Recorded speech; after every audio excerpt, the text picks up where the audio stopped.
Every night I go to bed, I pray for the safety and security of every border station, ICE station, and I pray for everybody that we're looking for. I don't want anybody hurt. I don't want anybody to die. That includes officers and that includes aliens. And that's a stone cold fact.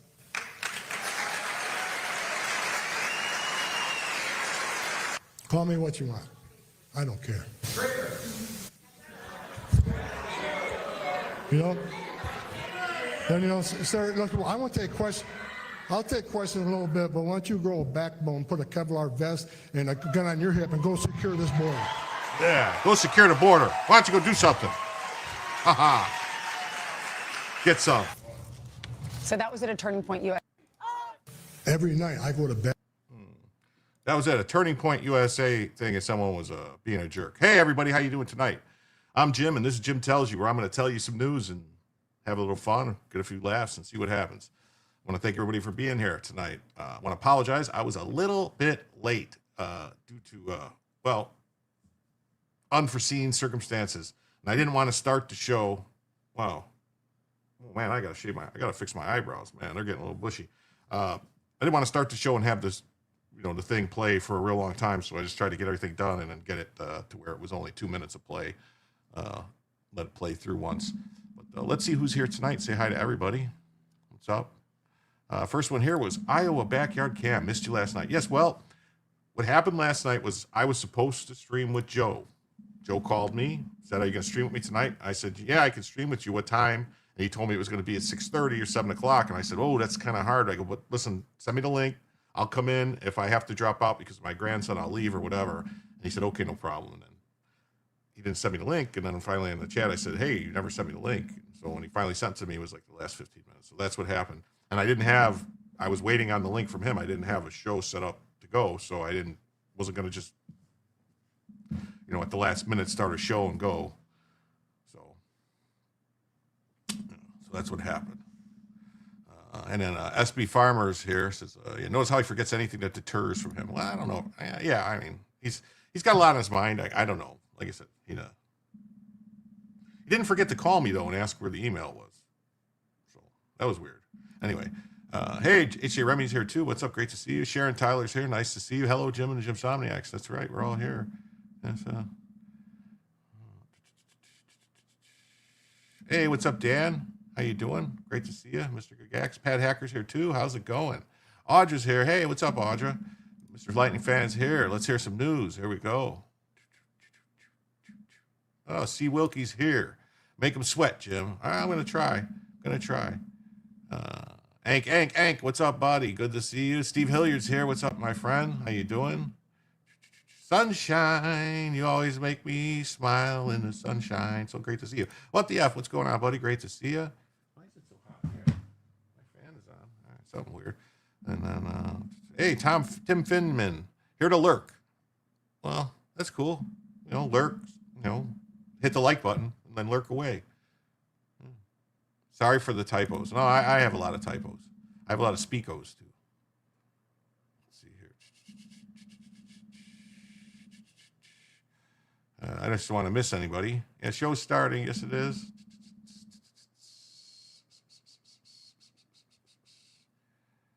I think that's it. Wait. Oh, Marjorie's here. What's up, Marjorie? And Michelle's here. How you doing, Michelle?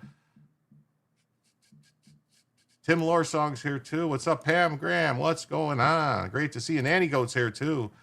Pam Graham's got to forget old. He's old, not as old as I am, but still. No, I'm not. It is what it is. I'm not mad. I think that's everybody. All right.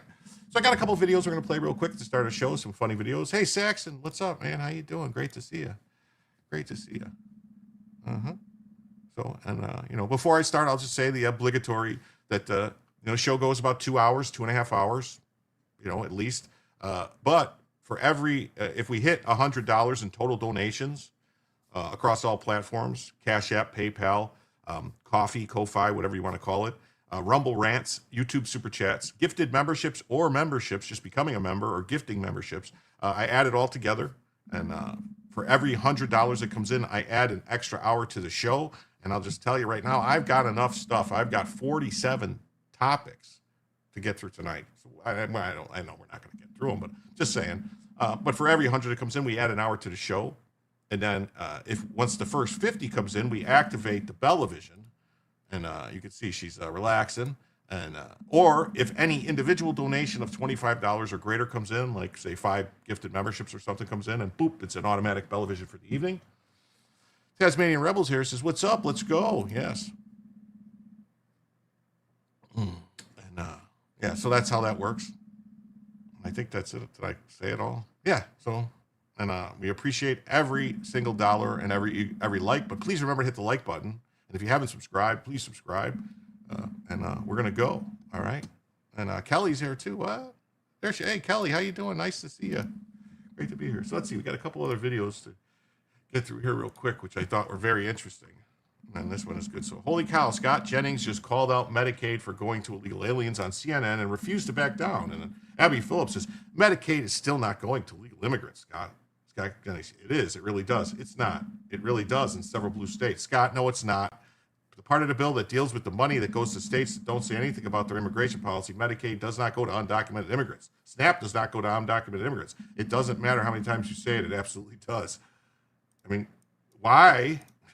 Why did the Democrats shut down the government over illegal aliens not getting SNAP and Medicaid then? What the fuck's going on? What are these people talking about? Other debate about who's going to get taxpayer-funded Medicaid in this country, that's what the memes are about. That's what the fight is about. Democrats want to make it about this subsidy issue. They don't run out to the end of the year, by the way. There's a noise? But the real thing is they filed legislation to repeal what the Republicans did this summer. And so these two issues have been conflated. But the fact is, they don't just want the subsidies. They want other things. And the president is drawing attention to it, I think, in a pretty clever way. We just had a national emergency about telling jokes. I don't know why people still can't take not a joke. going to illegal immigrants, Scott. It is. And It really does. It's not. It really does. So It does in several blue states. Scott, no, it's not. It really does. Listen, the part of the bill that deals with the money that goes to states, it doesn't say anything about their immigration policy. So red state or blue state, those states are getting less money from the federal government. That still has to be dealt with. And that has nothing to do with immigration. And again, Medicaid does not go to undocumented immigrants. SNAP does not go to undocumented immigrants. CHIP does not go to undocumented immigrants. It absolutely does. I don't know. I mean, Scott, prove me wrong. How many blue states? Show me the law. How many blue states? Mike Johnson showed it. Scott, show me the U.S. in a gigantic poster on Show Friday. me the U.S. code where it says that they're It's allowed to easily get shown. Medicaid funding. I will Where is put it out on social media. It after doesn't. the show, It doesn't and I will be exist. right, and you In will be fact, the wrong. law says And I will be exactly right. the opposite. So They're trying to repeal what the Republicans did this summer. Scott, that is a lie. Okay. It is not. Now you might want to dispute whether or not states should get reimbursed from the federal, or should get federal dollars for Medicaid at the levels that they got it before. That's a different issue. But that's not an issue that's actually tied to immigration, and you know it. But go ahead. I mean, Dan. Sorry, 1 second.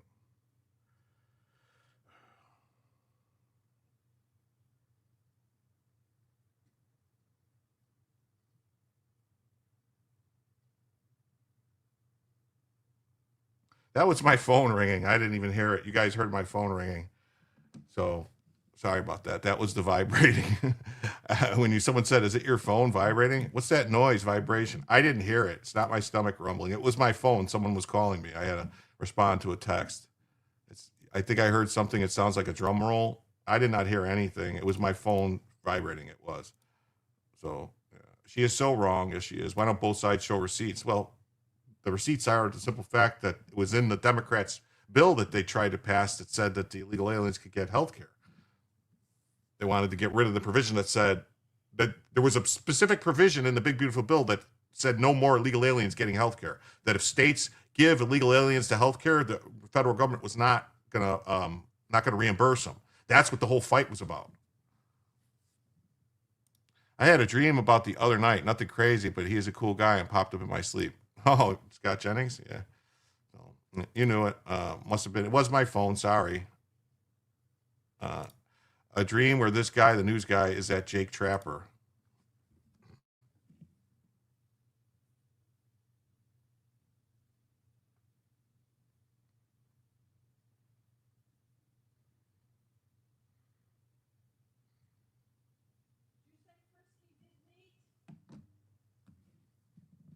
Hold on.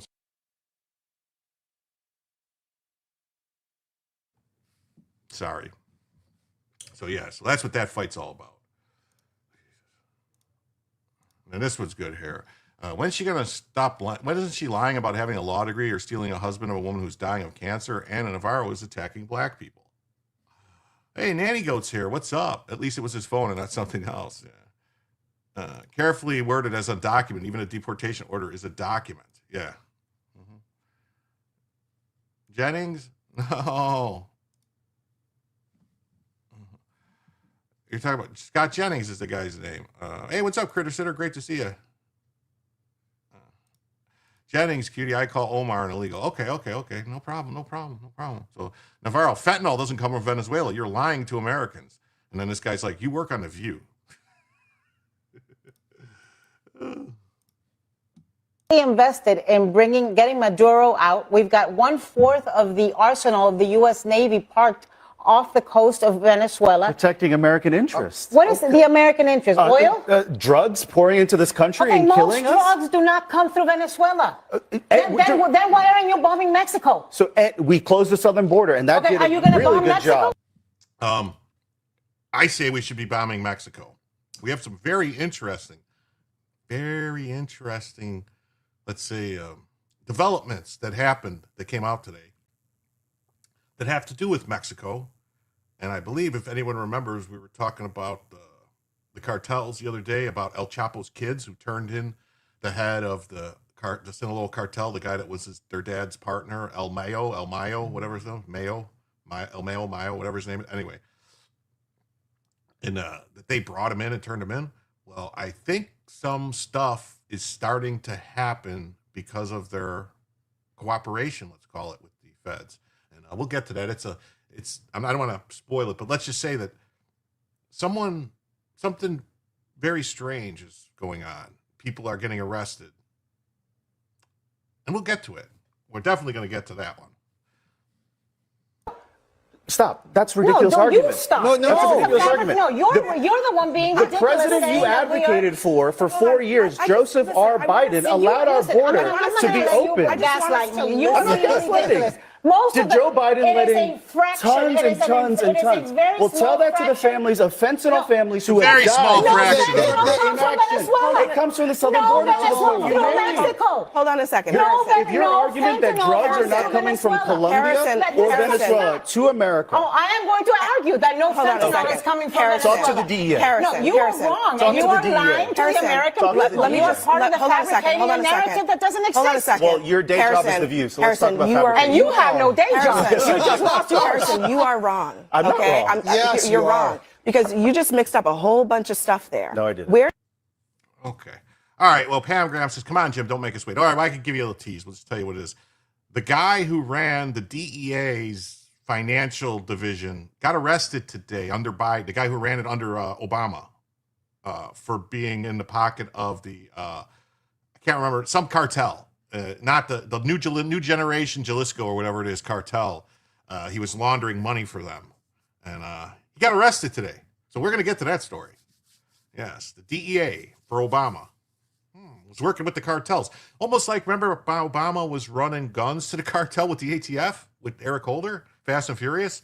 It makes you wonder, were they working together? Is that where Obama got the money to buy the mansion on Martha's Vineyard in Hawaii? Where did he get all that money from?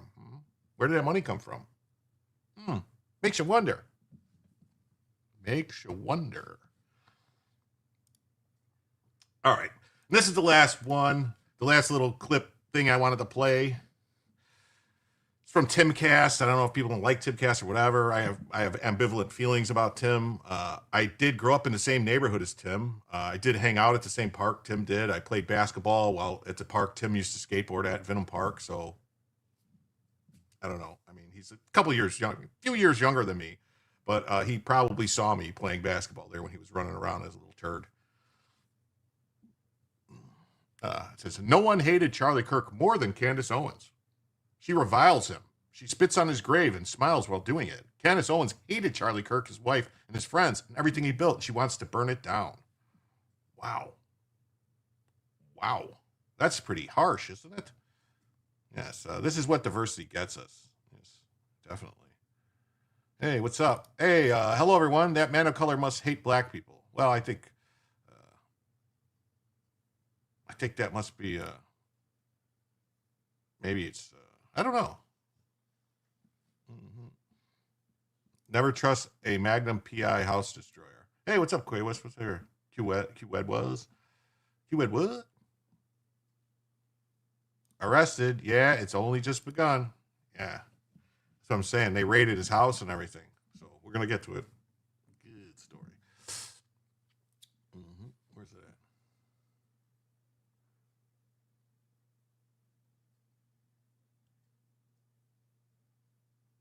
It's and Holder had contempt of Congress charge and never spent 1 second in court. Yeah, So here, let's see. Tim's going to talk, and I don't know. I hope he doesn't. I think the idea that Charlie would want her to advocate everyone pull their donations from the organization he built. Yeah, it's ridiculous. No one hates Charlie more than Candace Owens. Let me say that very, very clearly. I want to say it straight to the camera for all of her biggest fans, and then she can grab this clip and put it on her show. I do think it's absolutely hilarious that we're a substantially smaller show than hers, but she brought us up anyway. So thanks for saying my name, Candace. No one hated Charlie Kirk more than Candace Owens. She reviles him, she spits on his grave, and she smiles while doing it.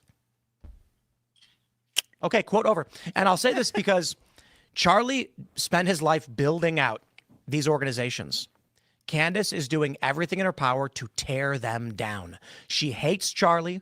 She hates what Charlie built, and she wants it to burn. She hates Charlie's family. She hates Charlie's friends. She's accused them of killing him. She's accused his wife of having knowledge of these events. And then she comes out and says, I never said that. Not in the literal sense, but there's literally no other logical conclusion to what you're saying. So when I look at Colvett and Bowyer and Blake and Erica and the people who work at Turning Point, and I say, you know, maybe they're not handling things properly and they don't know what to do what Charlie was doing. There's fears that Turning Point can't make it without Charlie. All of that is them trying to make Turning Point survive. Candace is advocating you abandon Turning Point USA. I'm just going to point out, like, Candace Owens got her start on the internet world, whatever you want to call it. She was on the left. She was a leftist.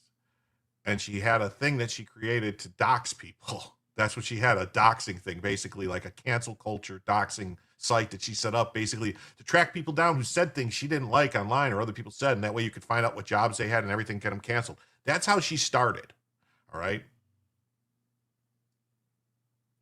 I'm just going to say it. I don't think she's changed very much. I really don't. She switched sides because she saw what was more profitable. But I think she's just a grifter like many, many other people. Really. Let's see who's here. Trumpinator says Candace killed Kirk. Yes. Congress won't even hold its members to their oaths. What makes anyone think they will be held to anything else? I don't know. And Joe goes with the first $2. Says, hello all. Sorry I'm late. Hi, Jim. Well, thank you. With that, folks, that brings our goal down to $98 for the first additional hour and $48 till Bellavision. All the way to the bank, yeah. The problem with Candace is she's simply implying TPSA allowed Kirk to get off intentionally, and Kirk's wife knew about it. Yeah. Pat, did Barry buy property in Hawaii where Magnum PI was filmed? Well, he did buy property in Hawaii and in Martha's Vineyard. He's got like a $20 million. I mean, they were broke when they went into Hawaii. Obama had no money. He didn't have money like that. So somehow he ended up with millions and millions of dollars. It's weird. Does he ever take the cap off? No, he doesn't, because he's bald and he's ashamed of being bald.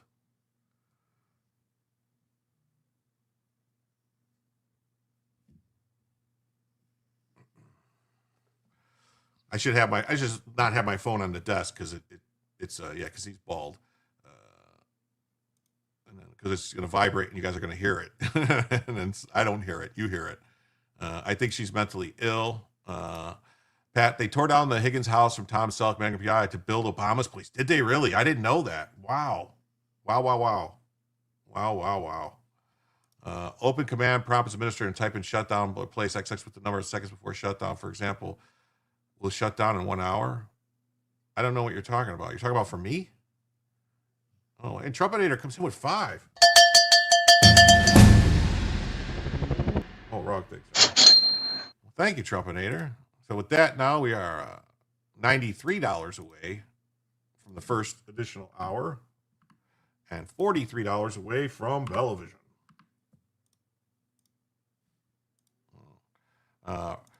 Rumor has it Tim is follically challenged.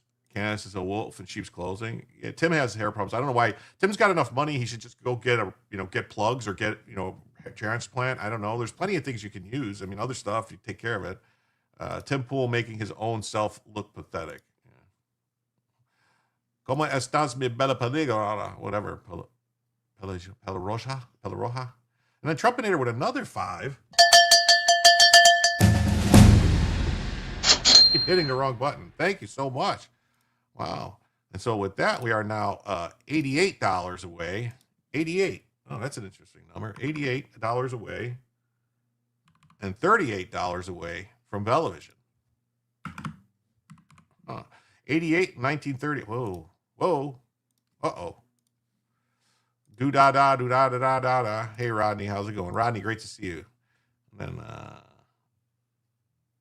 just like Nancy patted her own pocket, it takes a lot of chutzpah to tear down Robin's nest. Yes. Thank you. I don't mind a cap, but he needs something besides knit for the summer. Yeah, I don't know. He's Tim's hair or lack of has been seen before. Yeah, somebody ripped Angel number. Yeah. His lack has been seen before. 90% of bald men own a comb. They just can't part with it. Great joke. Great joke. Yes. So let's see what else he has to say. It's kind of remarkable to see, but let's just do the logic here. Simple question for all of you. Throw it in the chat. Who do you think cares more about Turning Point?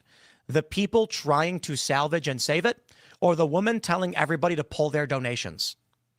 Then you can ask yourself this. If Charlie were alive today, what do you think he'd be saying about all of this? Do you think he would say, I don't trust my wife and my best friends to run my organization? Or do you think he'd be saying, Candace should burn down Turning Point USA? It's strange, right? I don't know. I only covered this because I know Joe covered a lot of this stuff about Candace and everything, and I didn't really talk about it because I don't have, it's like internet drama shit as far as I'm concerned. And I think she's trying to basically do everything she can. Just this is my opinion. All right, she's trying to do everything she can to cause as much turmoil with everything. She did it with the whole Macron family, and basically just to make herself bigger. She's just trying to peel off a chunk of the Turning Point audience to herself. That's what she's trying to do. Yeah. Oh, Vince, what's up? Great to see you. And you thought Steve's joke was funny? It's apparent that is her goal. Yeah. And, hey, Renee's here. Hi, everyone. Sorry I'm late. I missed you last night. I wasn't on last night. I was on Joe's show for about 15 minutes. He sent me the link late in the show. So, hey, MC Rican, what's up, man? How you doing? Happy Friday to you too. She's what's it say? She is grifting and kind of working, but it's gonna short term. Yeah. Tim had a weird show tonight. Milo and George Santos. I know I wanted to see it. I'm gonna watch it on replay later. I didn't get a chance. Dave Chappelle said she's the most articulate idiot he's ever seen.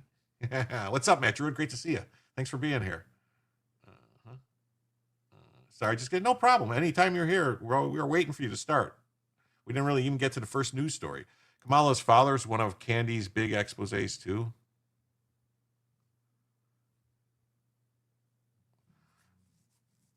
Okay, I mean Kamala's father. I mean he's just a guy that lives in Jamaica, right?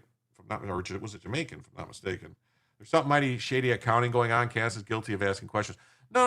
I listen. The way she's doing it though is not. Doesn't seem like something a friend would do. That's all. It doesn't seem like it. Maybe I'm wrong.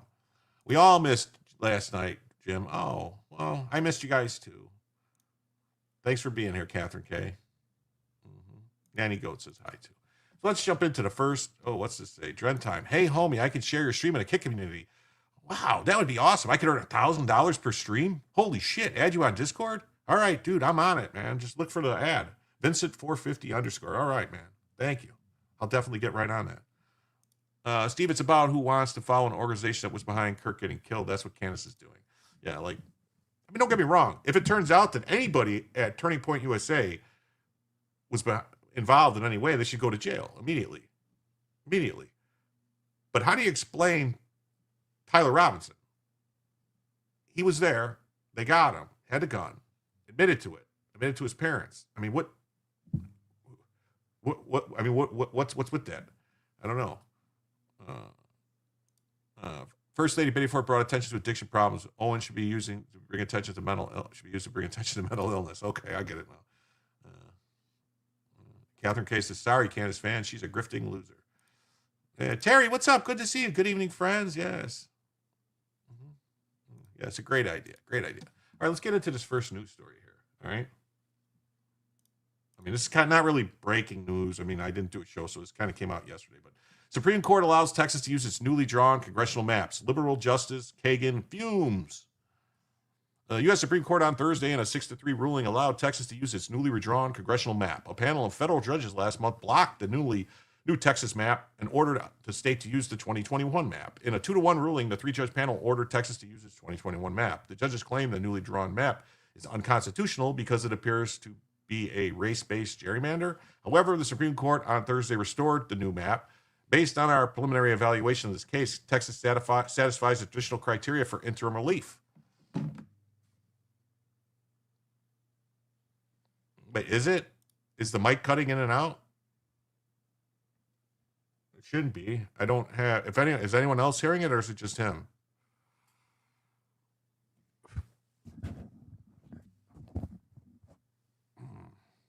Anyone else having audio problems? No? All right.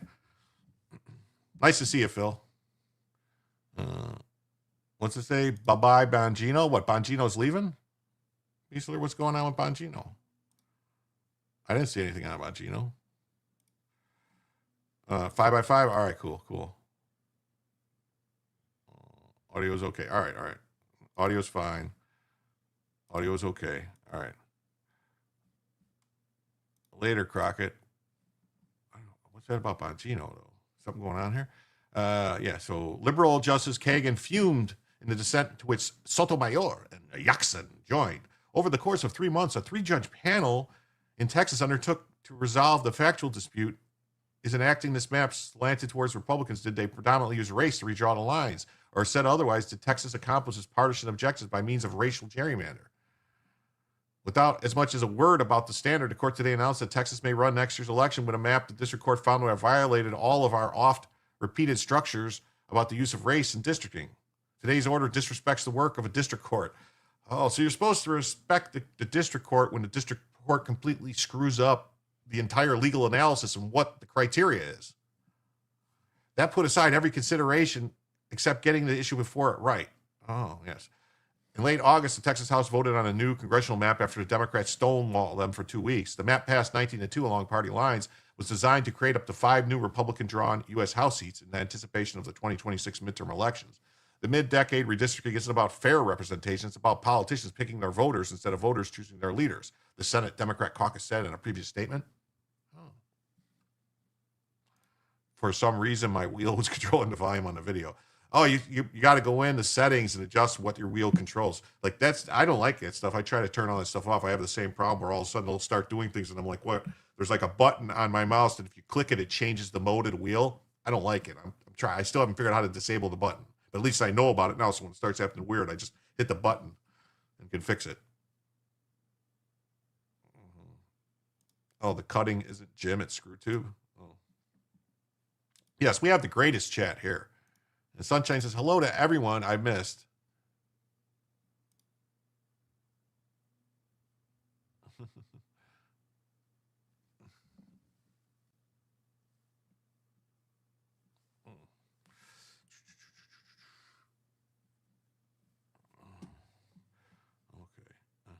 Democrat-run California passed a new congressional map that eliminates 5 GOP seats in response to Texas's new map.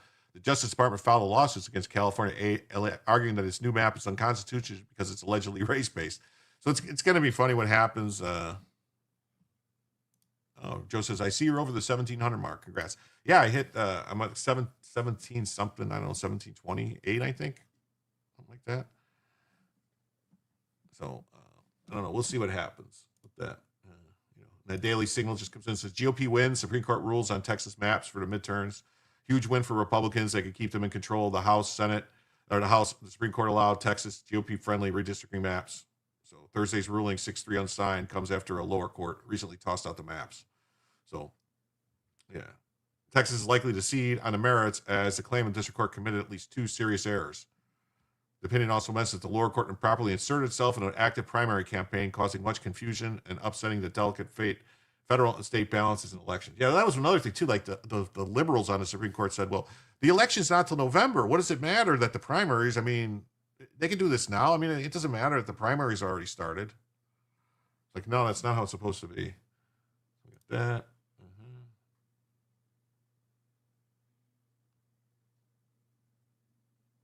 Same thing over here. Breitbart says the Supreme Court permits Texas GOP to keep redistrict congressional maps for 2026.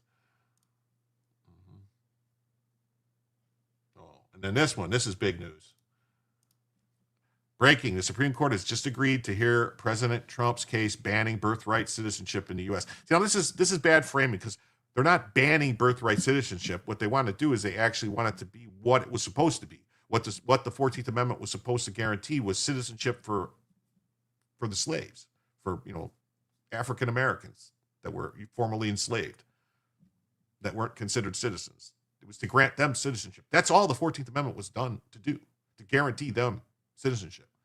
Had nothing to do with, it says it specifically, I hope this gets ruled correctly. Like even the case that they like to cite, the Wong Kim Ark case, does not say that everybody born in the U.S., once you cross the border, it's not the end zone. Like there's not like once you cross the end zone, it's like, woo, score, I'm a citizen. It doesn't work that way. It's never supposed to work that way. And that's the way that's been played for a while now. And they're like to be ignorant about it and say, oh, no, it doesn't matter. No. I mean, it's specifically all the congressional record, the senatorial record says that it doesn't apply to visitors, to aliens, to sojourners, which means travelers and stuff like that. And all these, it doesn't apply to them. So, I mean, why, if it doesn't apply to them, how could it apply to illegal aliens? I mean, first of all, we didn't allow them to come into the country. They snuck in. So that would definitely not. And it doesn't apply to people that are just visiting. So people here on visas, it doesn't apply to them. Someone comes here on a visa, tourist visa or anything, it has a kid, that kid is not a U.S. citizen. It's not supposed to be. And Wong Kim Ark did not state that. All it said was if you are a lawful permanent resident, which means like a green card holder, that means you're no planning on going anywhere else. You basically gave up your allegiance, the jurisdiction of a different sovereign by being a permanent resident in the United States. You're going to stay here. That's why you would be able to have a kid that's a natural born U.S. citizen. So I thought SCOTUS was reviewing Trump's EO, the birthright citizenship. This is all the other cases. There was a bunch of other cases now. And so this is basically like they were reviewing other parts of it and different things, but this is like they basically are taking all the cases. Now, you saw a clip today of a young black guy saying Abe Lincoln was black. Oh, yeah, they're trying to say Abe Lincoln was Somalian. Yeah. Yes, I'm absolutely praying birthright citizenship is fixed like it should have always been. Yeah. Hey, Lady Bama's here. What's up, Lady Bama? Great to see you. Letitia not indicted again. Anyone cares? I don't know if that's true or not. That's some leaked thing, and which is weird because it's supposed to be secret. So whoever leaked the grand jury stuff, that's a crime. Whoever leaked it. It's been happening for 2 days across everyone. They're having problems with their ad manager, I think.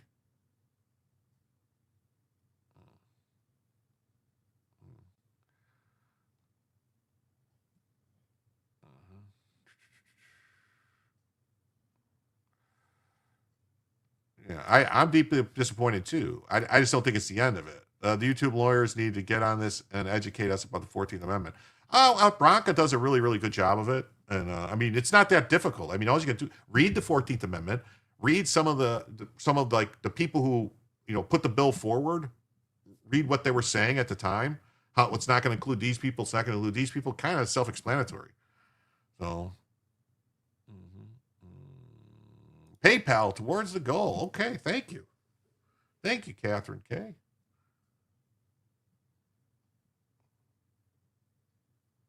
Oh, thank you. And with that, $10 from Catherine K. We are now $78 away from the first additional hour and $28 away from Bellavision.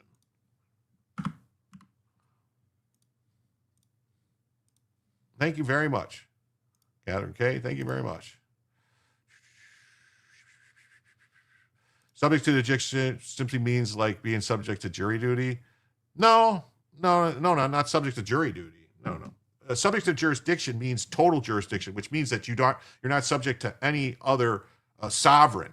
So like, kind of comes into question, like, what about dual citizens? Because you're a dual citizen, which is not supposed to be allowed in the U.S., technically. Dual citizenship, can't have two masters. You can't. So, yeah, anchor babies are not legal citizens. That's right. Yeah, Abe was an African. Pam might let it go, so I guess she's above the law. Prosecutes Trump for a similar crime while she walks from it.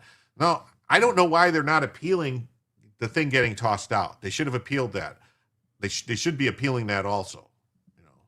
Yeah. Abe and Cleopatra were both black, probably related. Oh yeah, probably, definitely. George Washington was black also. Such a stupid loophole.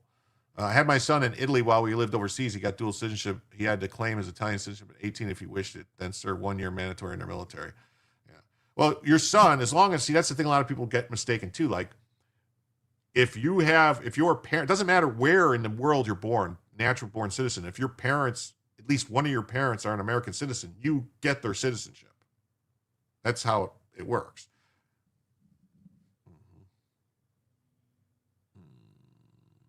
And subject to the jurisdiction. Yeah, that's how it works. Hey, what's up? Great to see you, Richard. Salty C says, it's like running from the cops, pulling at your driveway and assuming you're in a free zone. The child is a citizen of the country their legal parents came from, the country thereof. Yes. Subject to be drafted. Well, I mean, we were drafting people that, if you go back to the Civil War, they were drafting people, and that's prior to the 14th Amendment. They were drafting people fresh off the boat from Ireland and sending them, people that were stepping off the boat to Ireland, they were saying, sending them right to the war. And, and they were like, here, you go fight, you get automatic citizenship. That's what they were doing. So, I don't know. It means you gave up your foreign passport, pretty much. Abe Lincoln, Somalia, that would surprise his parents. Yeah. Let's just say Epic Ninja Shiro.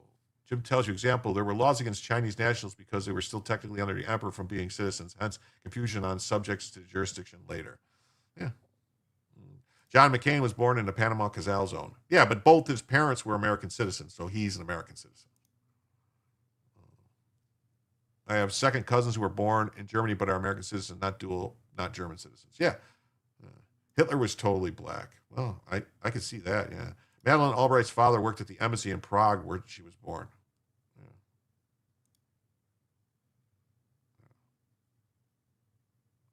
Maybe that's why Mary Lincoln was baddie. Maybe. Yeah, there's a lot of people that confuse natural born U.S. citizen with mean, you had to be born inside the U.S. Technically, the canal zone at the time was U.S. territory, the Panama Canal Zone. Anyway, and I think, if I'm not mistaken, Ted Cruz was born in Canada, but his parents were U.S. citizens, so that makes him a U.S. citizen. Anchor babies from illegals have no right to be automatic citizens. The case will be heard February 2026.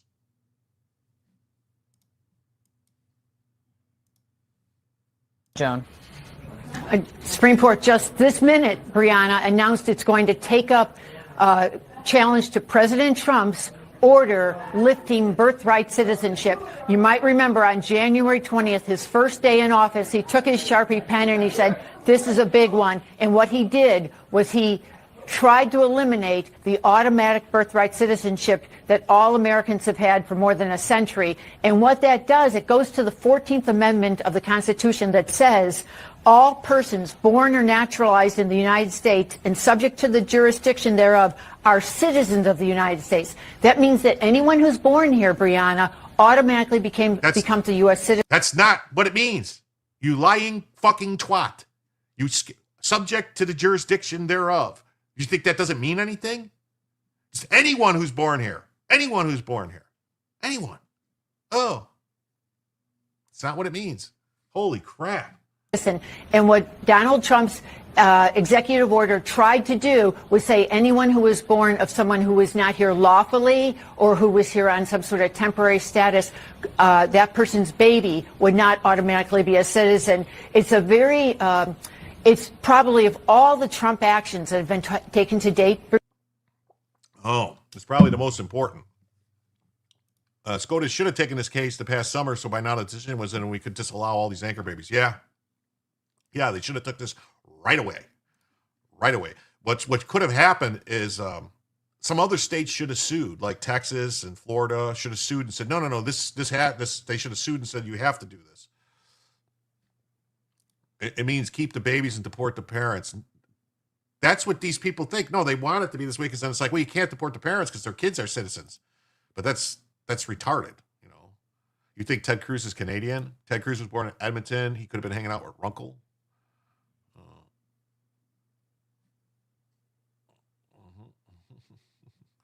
Yeah, ignoramus, definitely. Yeah, that's not what it means. Yeah, the parents aren't legal citizens. The children isn't a citizen. Sorry, lady. Well, just going off of the case, Wong Kim Ark, which arguably the Supreme Court might overturn and say, yeah, that was wrong. That's not what they meant. Because they did not disavow at the time, the parents of Wong Kim Ark, I don't think they disavowed their loyalty to the emperor of China. So if they never did, then that kid wouldn't be a citizen. So we'll have to see. Yeah. Slave idiots. Yep, that's what they want. If that's what it meant, why the rest of the sentence, it wasn't a word count college paper. Yeah. No, Jim, what happened was Roberts is a piece of shit. Yeah. Well, I worry about Roberts and Amy Coney Barrett. I really do.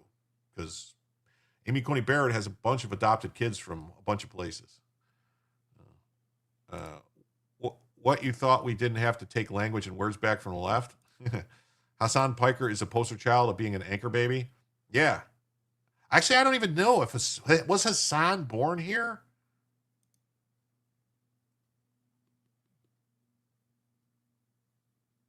Yeah, hard to wrap your brain around something when you have none. Yeah.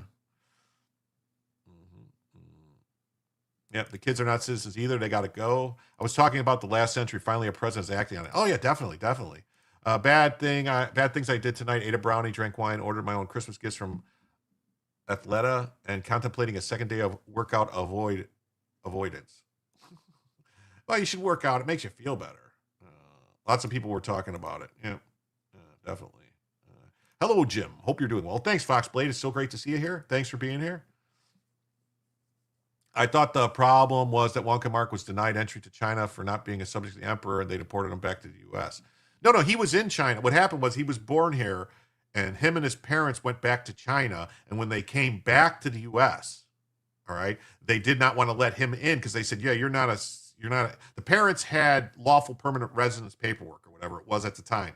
They had permanent residence status or whatever. They didn't have green cards then, and they weren't citizens because there was the the Chinese Exclusion Act that prevented them from being citizens. And so in a weird ruling, the Supreme Court said, well, no, that kid, they had permanent legal status when that kid was born. So that means he is under the jurisdiction, which I don't know, but they did not, they were in China for like years from what I understand, like a long time. Like he was in China for many, many years and then came back and tried to get in. So technically they probably shouldn't have let him in. They should have said, nope, you're Chinese, beat it. Amy is one of the biggest mistakes of Trump's first term.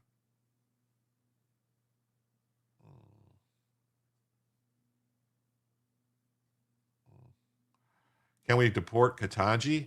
I don't know. Hassan Piker is a literal anchor baby. Oh man. I thought he wasn't born here.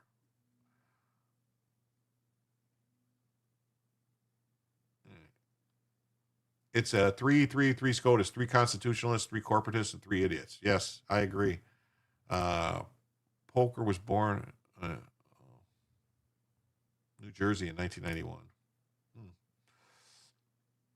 Well, I'd have to check and see. I mean, here's the thing.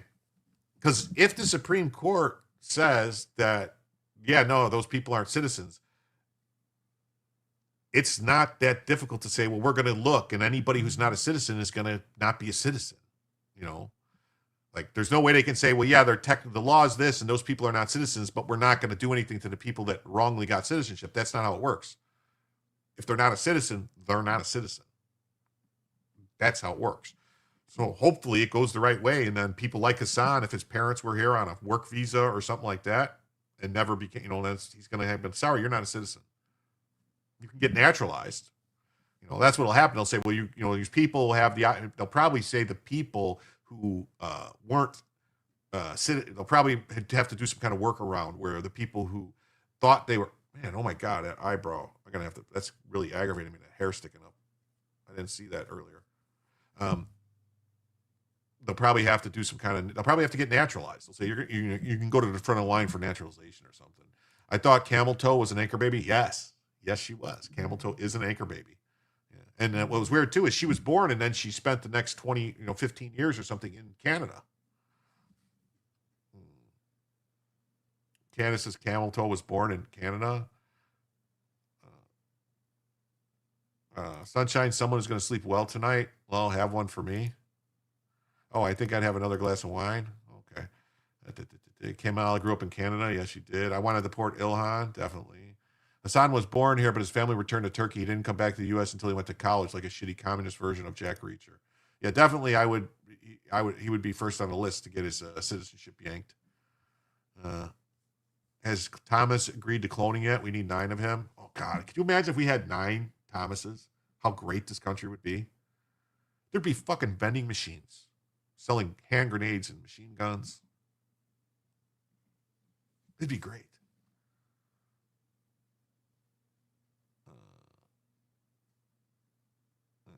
To parents on visas. Yeah, his parents were on visas. They went back to Turkey. They probably brought, that's a lot of people do that shit. We have birth tourism where people get a visa. They come here to have the baby and then go back. And then they basically later send the kid here. Trump's EO take effect upon the date of the EO. Yeah. Here's the thing, though. The point is, though, that they're not going to rule on the EO. They're going to rule on what the meaning of the 14th Amendment is. And once they rule on the meaning of the 14th Amendment, if they say, no, if you're here illegally, if you're here on a visa, you're not subject to the jurisdiction of the U.S. completely. So your kids aren't citizens. That applies to everyone. That's the decision. I mean, it's not like starting today. That's like, no, this is the law. That's it. So deal with it. Figure it out. The whole question is about identity and what it means to be an American. The Somalis are a good example of malicious people who hijacked our American identity to rob us, but they don't have the American spirit. Yes, that's true. If Trump deports Ilhan, I'll personally lobby to have him serve another term. People before the EO would not be affected. You're not following what I'm saying, though, Cash and Carry. Trump's EO won't matter because the EO is from Trump. So any other person can come along later, a state governor, a secretary of state, the person in DMV, anybody could go, yeah, you're not a citizen. Because it doesn't matter what the EO is. Once the Supreme Court sets the law, the EO is irrelevant. If they say that this is the law, once they declare, it's not going to be like that's not how it works, where they're going to be like, nobody, doesn't affect anybody previously. We're going to basically, they get a pass. That's not how the Supreme Court law works. Jurisprudence doesn't work that way.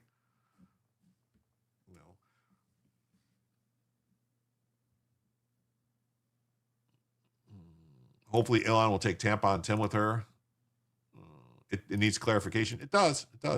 It's all of the bumbling bastard autopen signatures are null and void. Does that mean Commie Jackass isn't actually Supreme Court justice? I don't know.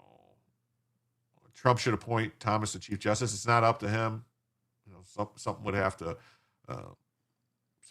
happen. And, technically, I think he should have been. Catherine K says Bella is free now. What? I don't.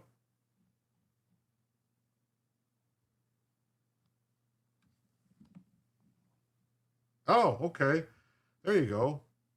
Catherine K for $28. You didn't have to do 28. You could have just did 25 to free Bella, but thank you.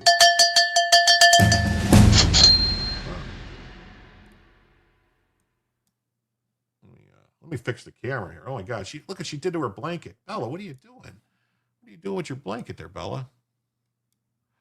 Oh. Bella, what did you do to your bed, Bella?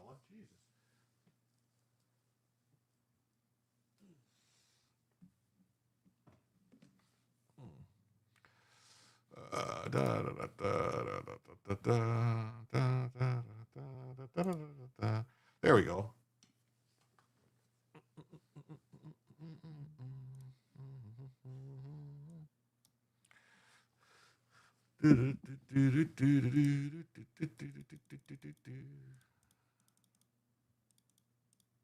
Okay. Boom. Boom. Bella is free now. Thank you so much. And with that, $28. Wow. That brings us down to $50 away from the first additional hour of the show. Wow. Thank you so much, Catherine K. Coming in with big donations.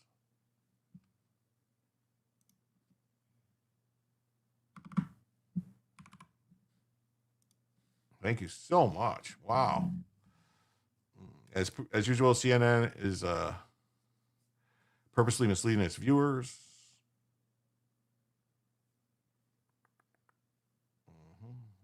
They'll probably come in and say if Congress wants the birthright citizenship, and Congress can pass a law allowing, disallowing, but the POTUS can't ban it by EO.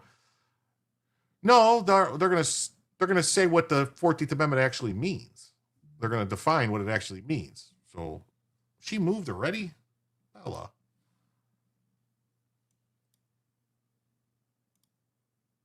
There we go.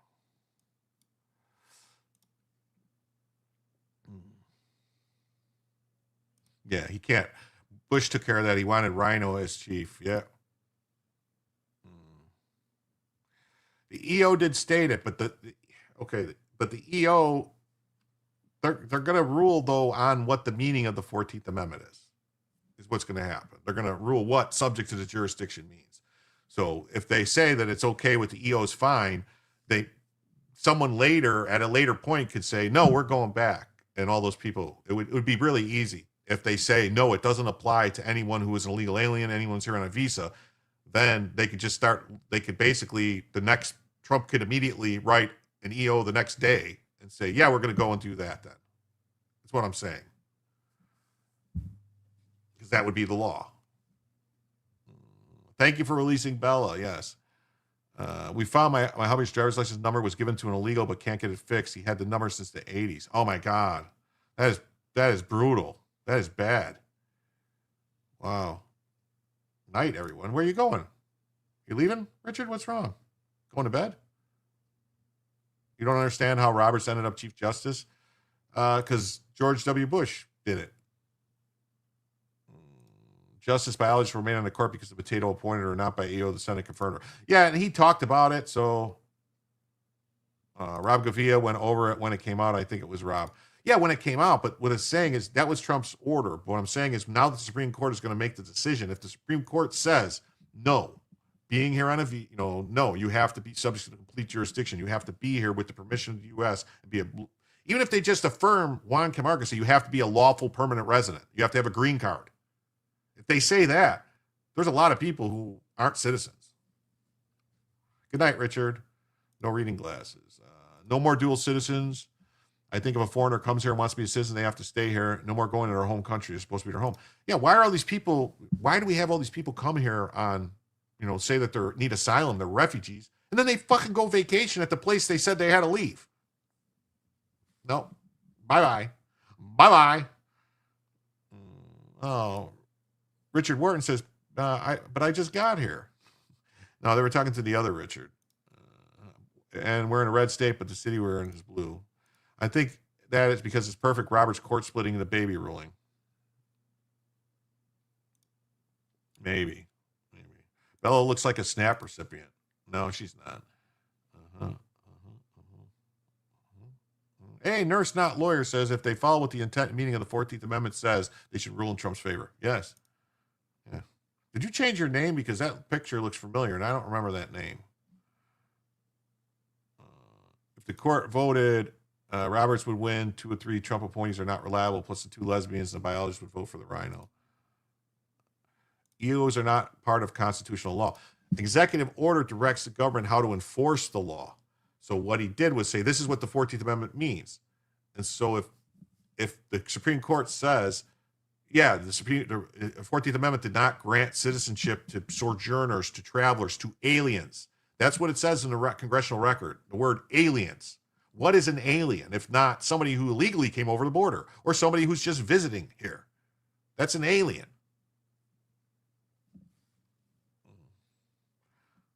Yeah, Rob is great. I love Rob. He's great. A wrong DL can give your husband a bad driving record. Yeah. And in reading, I believe the 14th Amendment was not fully ratified, thus no teeth. Besides, we not need it all points already in the Constitution. Yeah.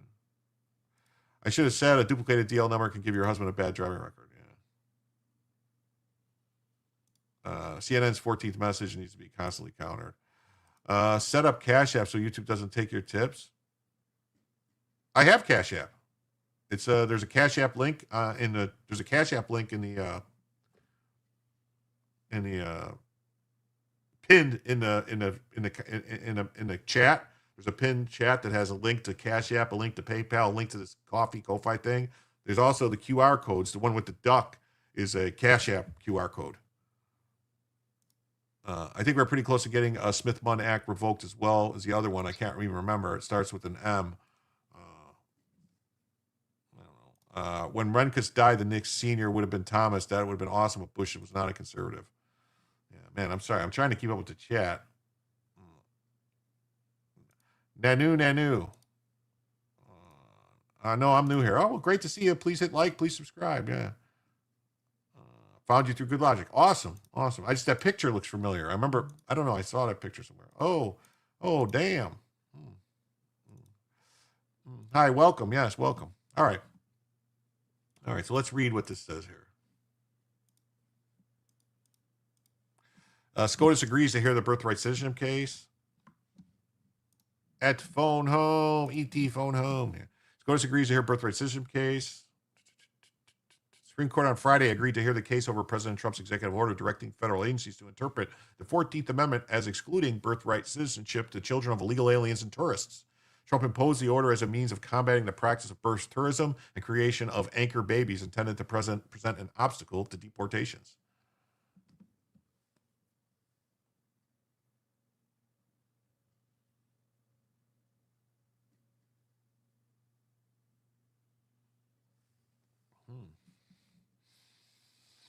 Thus far, the Department of Justice has struggled to defend the order in lower courts, and it remains unclear whether the conservative-friendly justice will be more receptive to their arguments. A decision will likely come in early 2026.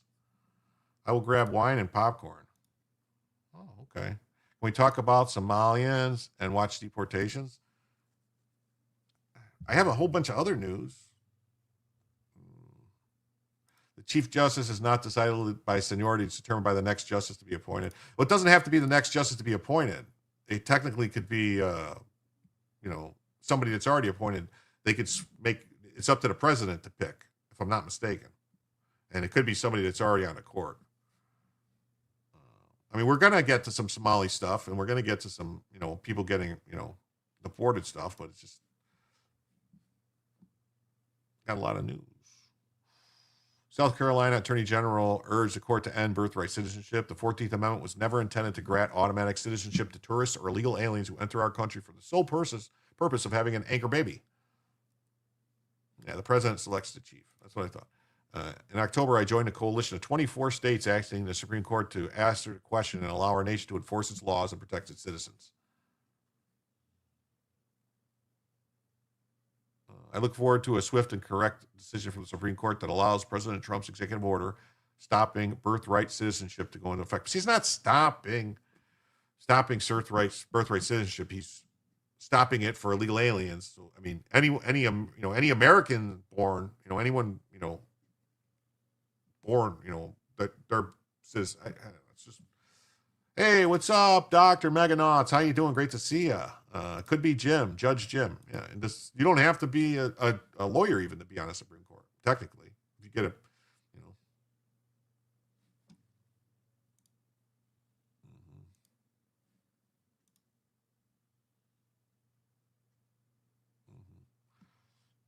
So, and Reason Magazine's got the same thing. Supreme Court agrees to consider birthright citizenship, this time for real.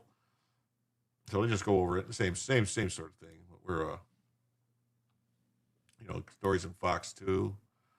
It's in NBC 5 has it. This is how NBC 5 works. The Supreme Court to decide if Trump can limit the constitutional right to citizenship at birth. Oh my God! You see how they try to frame things to be. CNN says Supreme Court agrees to decide if Trump may end birthright citizenship. They like to lie about stuff. town hall. The Supreme Court just agreed to rule on this controversial immigration-related executive order. They're all with this bullshit. And then we got this coming out of Missouri. One of Ilhan Omar's close friends got picked up by ICE today. Should have been Clarence-fying.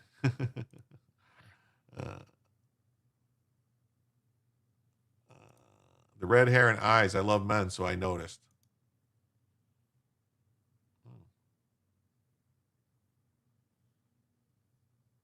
Yeah, look up birth tourism. Oh, yeah, don't piss you off. Birth tourism is bad. Trump isn't limiting anything. Yeah, no, he's just saying it should be the correct. ICE needs to pick her up, too. Yeah. So.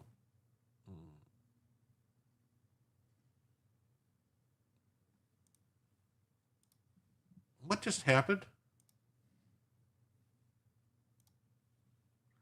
So, Missouri judge rewrite abortion ban ballot question. So, 3 Missouri judges have approved changes to the wording of a ballot measure that, if passed, could reinstate abortion bans across the state in most cases. On Thursday, Missouri Court of Appeals struck down a ballot language previously certified by the Secretary of State, Denny Hoskins, which was set to appear on the November 2026 ballot as Amendment 3. Along with that ruling, the 3-judge panel rewrote the summary statement and fair ballot language for Amendment 3. It's now expected to appear on next year's ballots. So is that what judges are supposed to do? Be rewriting ballot questions and saying how it needs to be worded? I don't think that's how it works. I think the law actually says that the Secretary of State's supposed to write it.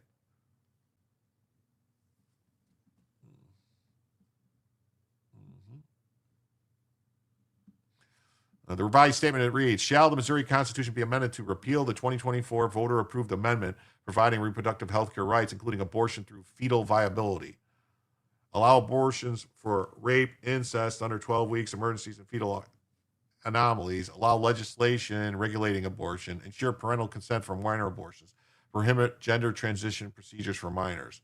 Additionally, the revised ballot language was rewritten to clarify that a yes vote would repeal abortion rights voters approved last year through an unrelated measure, also titled Amendment 3. The revised fair ballot reads, why is it a fair ballot?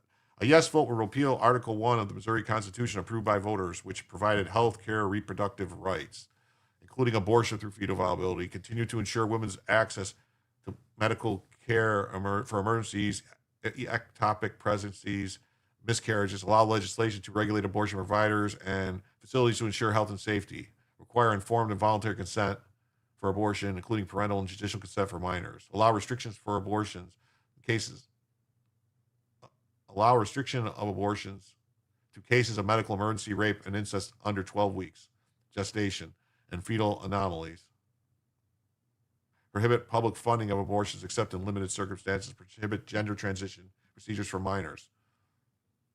A no vote will leave Article 1 in place and will not limit abortion to cases of medical emergency, rape, or incest. So they're basically saying they're going to ban all abortion or not just under 12 weeks? Like, I'm confused. Because the wording, the way this is worded, makes it seem like you can only get it up to 12 weeks for rape, incest, and these other things. There is a sliver of hope. SCOTUS overturned Chevron and Roe v. Wade. Yeah. They do not need to overturn Juan Kim Ark. No, I know they don't need to overturn. That's what I'm saying. If they just say, no, Juan Kim Ark, this is what Juan Kim Ark actually meant. This is what it stated. This law doesn't state everyone. It just said lawful permanent residents. That would mean illegal aliens out. People here on tourist visas out. People here on work visas out. If passed, the measure will not increase or decrease taxes.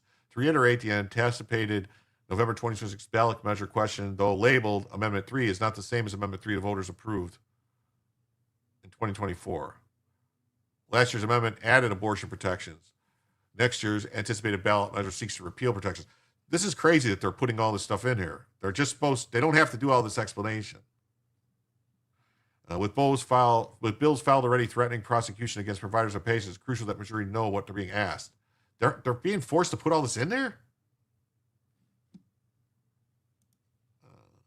I think abortion is evil. In my opinion, it's the system's propaganda was used to convince women to kill their own babies while the system monetized it. Now it's an industrial complex worth hundreds of millions. It's worth billions, actually. Millions of dollars. Yeah. No, Juan Kim Ark is not about birthright citizenship. No, it wasn't. It was about one guy getting back into the country. Bella looks fake. She is. You caught me. No soup for you. Yes. Abortion is murder. Yeah.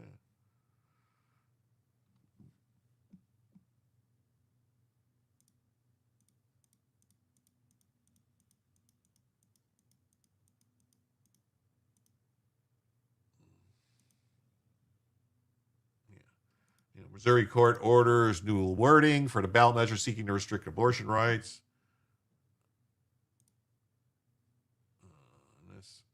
This one just says appeals court rewrites abortion rights repeal measure. I don't know if this is really up to the courts to do, though.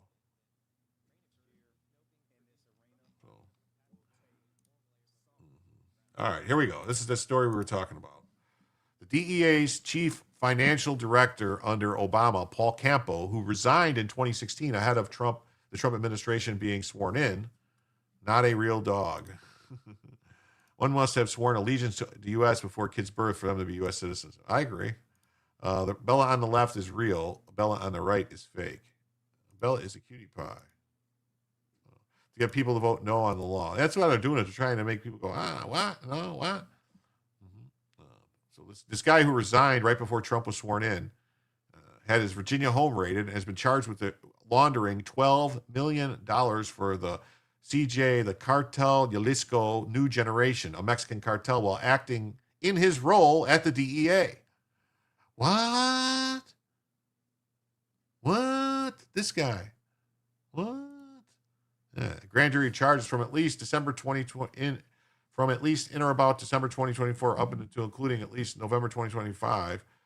Paul and Robert Sensi, defendants and others known and unknown, participated in a scheme to launder money and traffic drugs for the Jalisco New Generation Cartel, aka Cartel de Jalisco Nuevo Generacion, CJNJ, a foreign terrorist organization designated by the U.S. Department of State.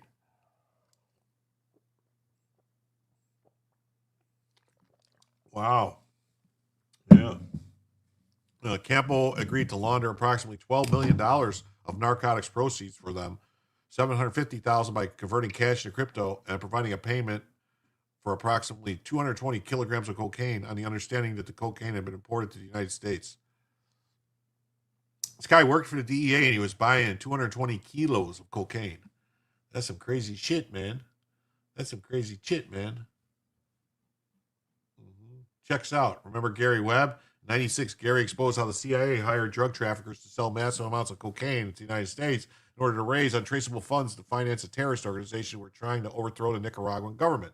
These massive shipments of cocaine ultimately sparked a crack epidemic that decimated inner cities during the 90s. As a result, mainstream media vilified Gary Webb and destroyed his career, which also destroyed his marriage, but he refused to back down. In 2004, he was found dead with 2 bullet wounds to his head. His death was ruled a suicide. This man literally lost everything to give us a glimpse of the truth.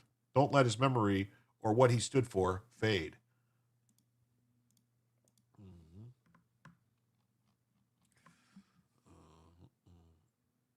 I hope they prosecute him to the fullest as a traitor. How old is Bella? Bella is 7 years old. I think, right? Might be 8 now. She might be 8 now, 8 years old. Shocking? Not. That guy is naughty. Yeah, he's got a problem as the toilet swirls. Yeah. Entrepreneur, maybe. Cartel de Scheinbaum. Yeah. He had the inside track. Former senior DEA official indicted for conspiring to provide material support to a foreign terrorist organization. Whoa! So calling them a terrorist organization now actually has some meaning. Published today. December 5th, 2025. Breaking news.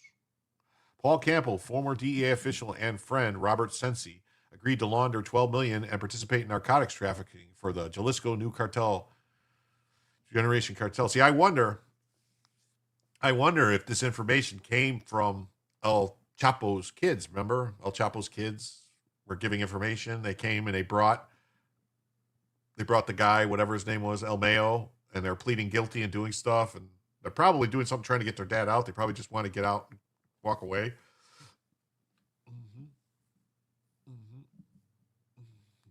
Southern District of New York, Jay Clayton and Terrence Cole announced today the unsealing of indictment charging Paul Campo and Sensi with narcoterrorism, terrorism, narcotics distribution, and money laundering.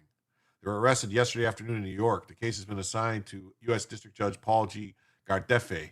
As alleged, Paul Campo and Sensi conspired to assist CJNG, one of the most notorious Mexican cartels that is responsible for countless deaths through violence and drug trafficking in the United States and Mexico. As part of that support, defendants laundered hundreds of thousands of dollars they believed to be CJNJ proceeds, agreed to launder millions more, and even agreed to use their financial expertise to facilitate cocaine trafficking right here in New York City. By participating in this scheme, Campo betrayed the mission he was entrusted with pursuing for his 25-year career with the DEA. See, I wonder if this was a setup. They all belong in Gitmo, yeah. I wonder if this was a setup. 934XX, whatever that means.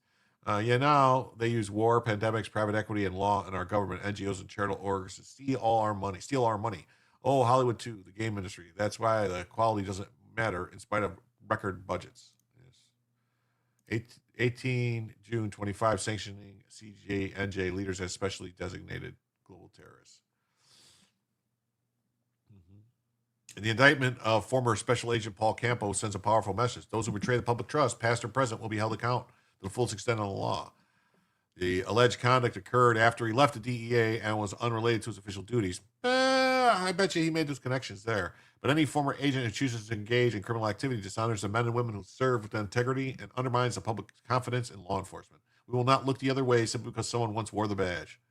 This is not no tolerance or excuse for this kind of betrayal. Hey, what's up? How you doing, Mr. Chess Champion? CJNJ gangs arrested in Florida and Montana recently. Well, yeah, I mean, they're at war with the Sinaloa cartel, so it would make sense that those Sinaloa people would be giving up information on them. Or more precisely, the entertainment industry is being used to launder money. I'm sure it is, yes. According to the allegation contained in the indictment, CJNJ is a Mexico-based transnational criminal group overseen by Nemesio Ruben Elmeco Oseguera Cervantes that controls a significant portion of the narcotics trafficking trade. CJNJ illicitly transports cocaine, methamphetamine, fentanyl, and other controlled substances into the United States. They also engage in money laundering and other criminal activities, including acts of violence and intimidation. February 20th, 2025, the United States Secretary of State designated CJNJ as a foreign terrorist organization under Section 219 of the Immigration and Nationality Act.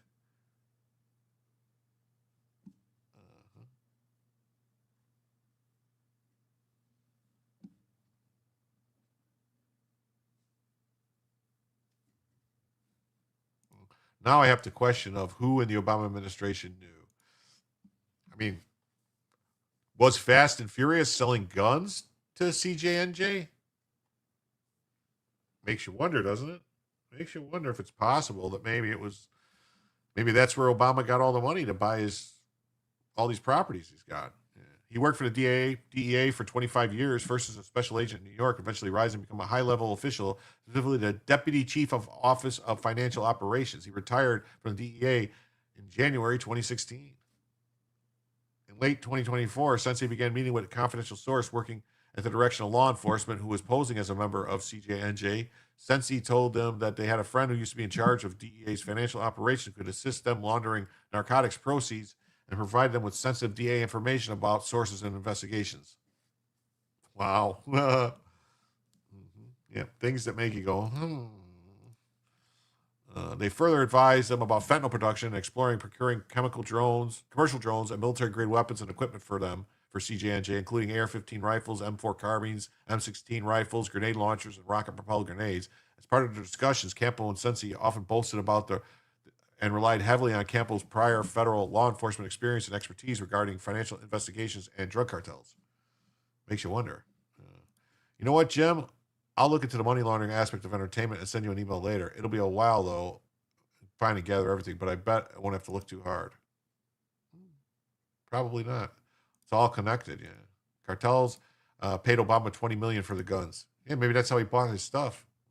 Felix says, I smashed all the buttons. Genealogy of corrupt governments proven by growing population of tyrannical public servants that breed greed to groom for control, ensuring their personal gain. Yes. Regarding of the drones, in one meeting, CS1 explained to Campbell, what we do with the drones, we put explosives and we just send it over there, boom. CS1 asked Sensi how much C4 the drones could carry, to which Sensi responded, in substance, approximately 6 kilograms, which is enough to blow the F out of, I don't want to say. As part of the scheme, Campbell and Sensi agreed to launder approximately $12 million of their narcotics proceeds, laundering approximately $750 by converting cash into crypto and providing a payment for approximately 220 kilos of cocaine on the understanding that the payment would trigger the distribution and sale of narcotics worth approximately $5 million, for which Campbell and Sensi would receive directly a portion of the proceeds as profits and receive further commission upon laundering of the balance of the narcotics proceeds. Wow.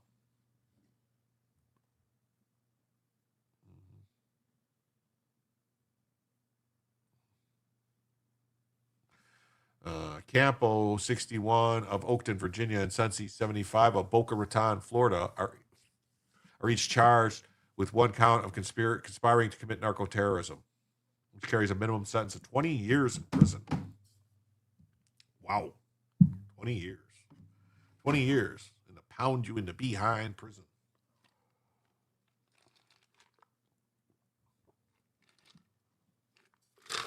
One count of conspiring to distribute and possess with the intent to distribute cocaine, which carries a mandatory minimum of 10.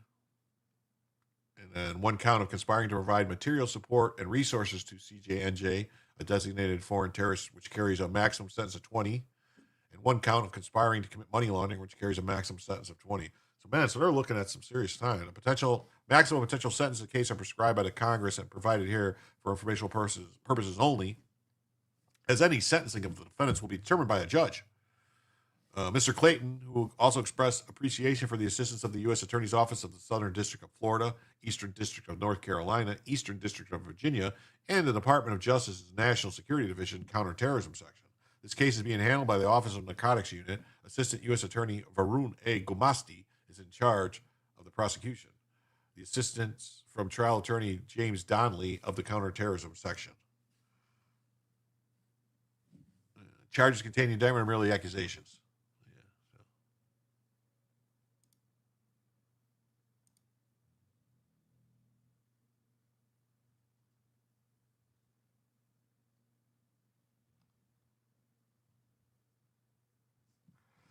And defendants are presumed innocent until proven guilty. Well, here's XDA charged with agreeing to launder millions for the cartel. A former agent, Paul Campbell, laundered money for what he thought was the JNJGJ, whatever, cartel in Mexico, according to the indictment. Hey, what's up? What's up, Vanilla Gorilla? Great to see you.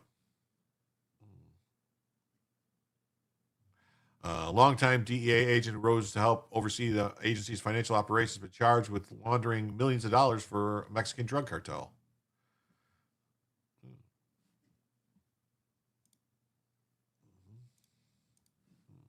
DEA raid in Oakton. Former executive accused of money laundering for the cartel.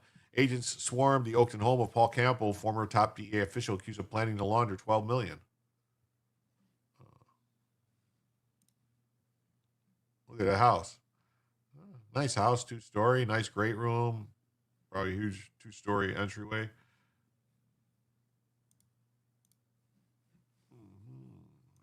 Hey, what's up? How you doing? Great to see you. Hey, Vince. How you doing, Vince? While you're here, could I ask you please beat the like button to a pulp and subscribe? Looking for 5K for a 24-hour stream. That's right. Nurse Not Lawyer. Like, subscribe. Thank you. Greatly appreciated. So they raided his home Thursday, and he's accused of agreeing to launder millions of dollars for the Mexican cartel. He laundered $750 for the cartel by converting it to cash cryptocurrency. Cartel paid for 220 kilos of cocaine, which Campo understood had been delivered to the U.S. On Friday, the indictment unsealed in the Southern District of New York charged Campo and Sensei, an associate from Boca Raton, Florida, with conspiring to distribute narcotics. Wow. Hey, old school. What's up, buddy? Great to see you here, man. Hi, Jim. Great to see you. They met with the confidential informant who was working with law enforcement, investigating the cartel. A series of meetings with the informant. They agreed to launder the money. These guys must have been doing this shit before, and they knew about it, so that's why they sent this person to them. So they know that this was going on for a while, and they got an informant to go after him. So, indictment also said that Campos and Sensi agreed to launder money for the cartel by various means, converting cash to crypto and investing in real estate. They agreed to explore procuring commercial drones and military-grade weapons. On Thursday around noon, a caravan of unmarked SUVs with Virginia, Maryland plates driven by DEA agents wearing tactical vests left Nottingham Park outside of town, Vienna, and drove to 2699 Gray Street and started making arrests and raiding. So, all right, we don't need to read all this stuff about a Sprinter van and everything. So, what do we think? Campos is the founder of Global Financial Consultants, which provides in-depth financial consult services to financial institutions across his biography. According to his biography on the company's website, in that role, he attends quarterly meetings of the board of directors of the Electronic Warfare Associates. He also holds a security clearance. Not anymore. Prior to founding CFC in 2016, Campbell had a 25-year career as a DEA special agent. He oversaw more than $17 million in DEA funding and was responsible for worldwide money laundering operations, according to his bio. He also represented the DEA before Congress, the banking industry, money services businesses, as well as Financial Crimes Enforcement Network. The indictment of the former special agent sends a powerful message. Those who betray the public trust, past and present, will be held account.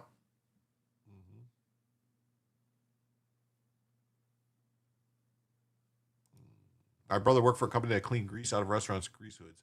He had to sign an NDA to do a job at Michael Jackson's Neverland Ranch. Really? Perhaps time to track the FBI movements and investigations, slow reaction to answers, the stories they create. Yeah. Hello, all done with work. What'd I miss? About the mess. Lol. Ah, great to see you, Wittick Mike.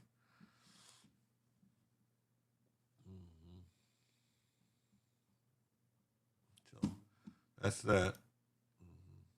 CNN. Former high-ranking DA agent accused of conspiring to traffic drugs. I'm surprised they don't try to tie this to Trump somehow. Be like,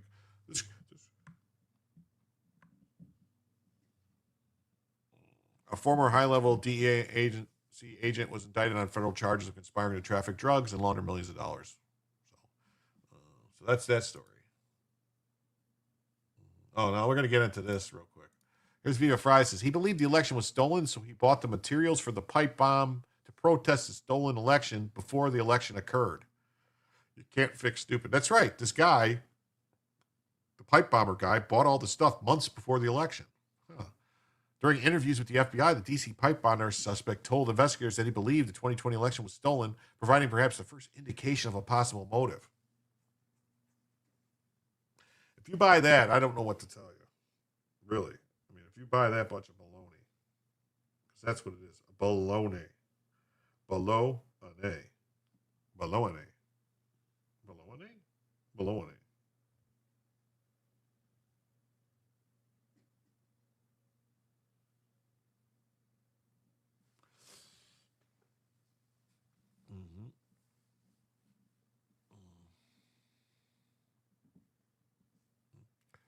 There were the weird Pfizer kids, Pittsburgh kids that did Steve Urkel. Yeah. Can't believe Cash and Bonnie haven't taken credit for this indictment yet. Oh, they will. They will.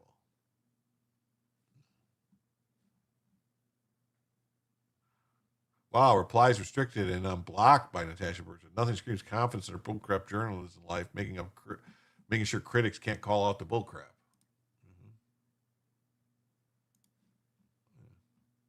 Here's Carolyn M. Swames. I think he is outsmarting the man. Yeah, look at this. Alleged DC pipe bomber sued Trump DHS over illegal immigration, asked Biden DOJ to address racism. The family of Brian Cole, a bail bondsman for illegal immigrants, hired Trayvon Martin's attorney in 2021. Yes, Trayvon Martin's attorney, Ben Crump. Ben Crump. Yes. So it's more likely this guy was involved in the whole BLM movement stuff, and that's what this was all about. There was two separate things going on, if you remember. This whole BLM thing with all those BLM people, like that other Antifa BLM guy that got arrested inside.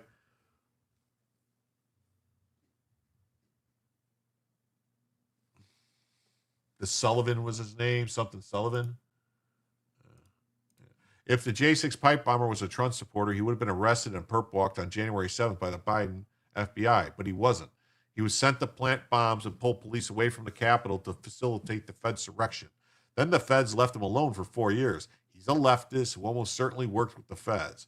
This guy, look at Brian Krasny. Reports indicate Brian Cole has confessed that he planted the bombs and he supported President Trump. Brian Krasny's a fucking retard. Yeah, John Sullivan was his name. Yeah. Ben Crump fighting in favor of racism is peak 2025. Ed Sullivan, it's a really, really big show.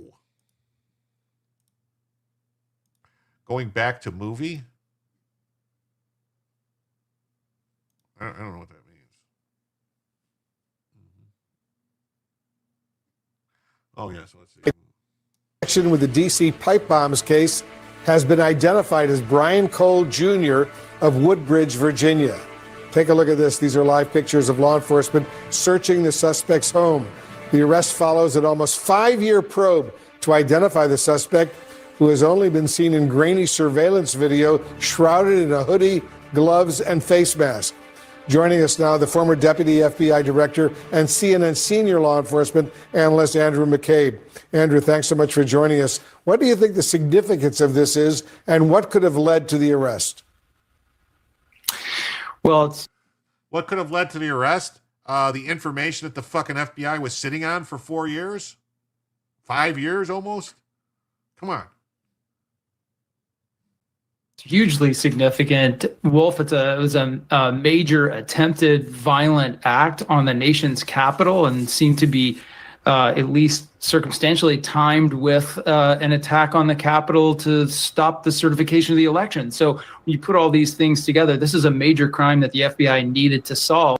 Action with the D.C. pipe bombs. Oh, yeah. Oh, Jim, another white guy, control your people. Oh, the white guy. Yeah, this is the white guy. Andrew McCabe, really? He's more likely responsible for covering up the info. Yeah.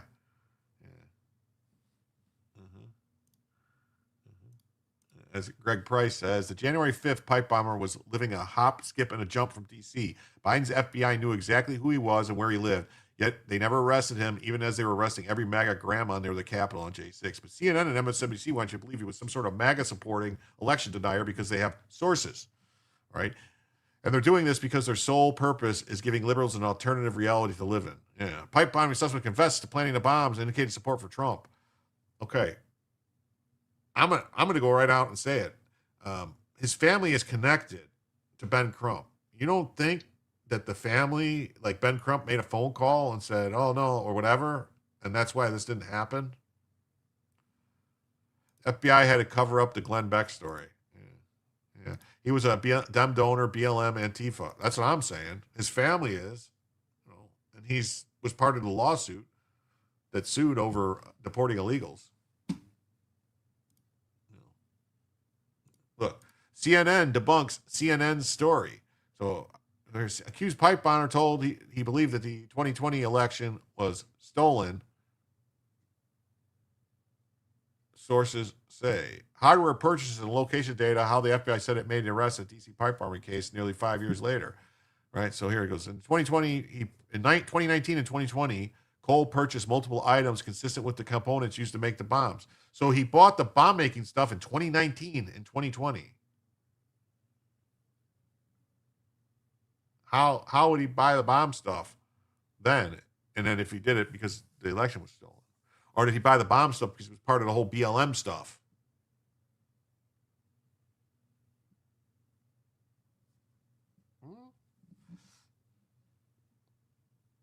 Andrew McCabe wrote a children's book titled The Fox That Guarded the Hen House. Haldol is the worst. I was given it years ago and was hallucinating and was violent. Yeah, he liked all of us. Yeah. So he bought all those supplies over 2019 and 2020. Doesn't sound like he did it because of the fucking election.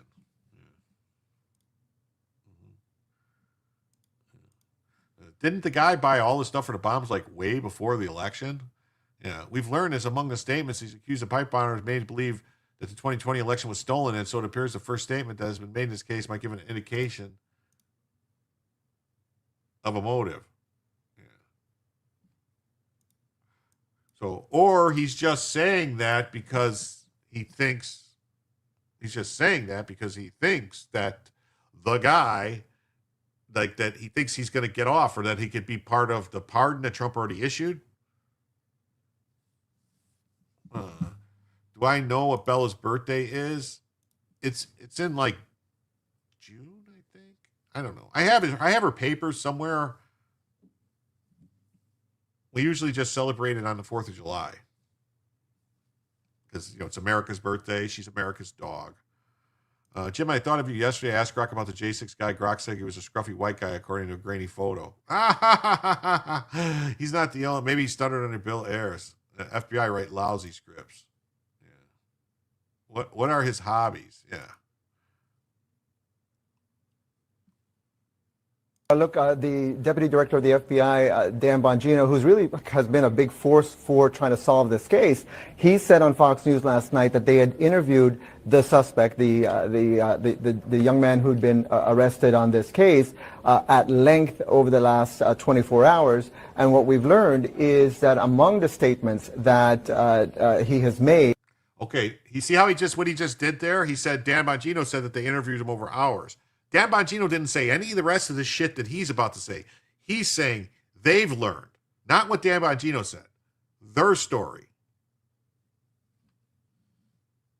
Is that he believed the 2020 election was stolen. And so that appears to be the first statement that has been made in this case that might give an indication of a motive, of why he may have placed these bombs in those locations. Remember, the two bombs were found at the RNC building, in an alley behind the RNC building, and at the DNC building, both of those just a couple blocks away from the Capitol. And for the last 5 years, Sarah, you know that this has been certainly a fixation of a lot of conspiracies as to whether this was something connected to the riot, because you remember when they found these bombs, the crowd had just begun surging and breaking through some of the cordons at the U.S. Capitol just a few blocks away. So the question was it connected to the riot and to the conspiracy theories that the president had been pushing forward to overturn the election? Oh. Well, now we know that the suspect has at least told... No, we don't know that. This guy's twisting this stuff, man. This is CNN. The investigators in this case, that part of what was going on at the time in 2020 was that he believed that the 2020 election was stolen, which is something that President Donald Trump was pushing at that time. Now, we don't know what else he has said as part of those interviews. Certainly, we're going to learn a lot more. Perhaps. You don't know that he said this. You heard this from a source, not from Dan Bongino. Dan Bongino didn't say anything the guy said to him. So, and I also want to point out that this is also CNN. All right? This is also CNN. All right? So you're going to believe CNN? Jake Tapper just went out of his way to lie and call the J6 pipe bomber a white man. CNN refused to show a picture of the alleged bomber, who's clearly a black man. So I overlaid a photo of him on their clip. CNN can't help themselves but to push anti-white rhetoric. This guy, the bomber, is a BLM activist, all right? His family are BLM activists. Fucking Ben Crump is their family lawyer, all right? This was not about, the bombs had nothing to do with the election. If the bombs weren't part of an FBI setup type of thing, it was BLM bombs from the BLM people that were there, with the BLM people there, that went there to cause problems, Antifa BLM guys. That's what the bombs were about. And that's why he was never arrested. Yeah, CNN just make shit up for views. Yeah, set up, orchestrated. Yeah, by Pelosi. All right, I'm going to bed, Mr. Jim. I'll watch this on YouTube in the morning. Well, thank you. I appreciate it.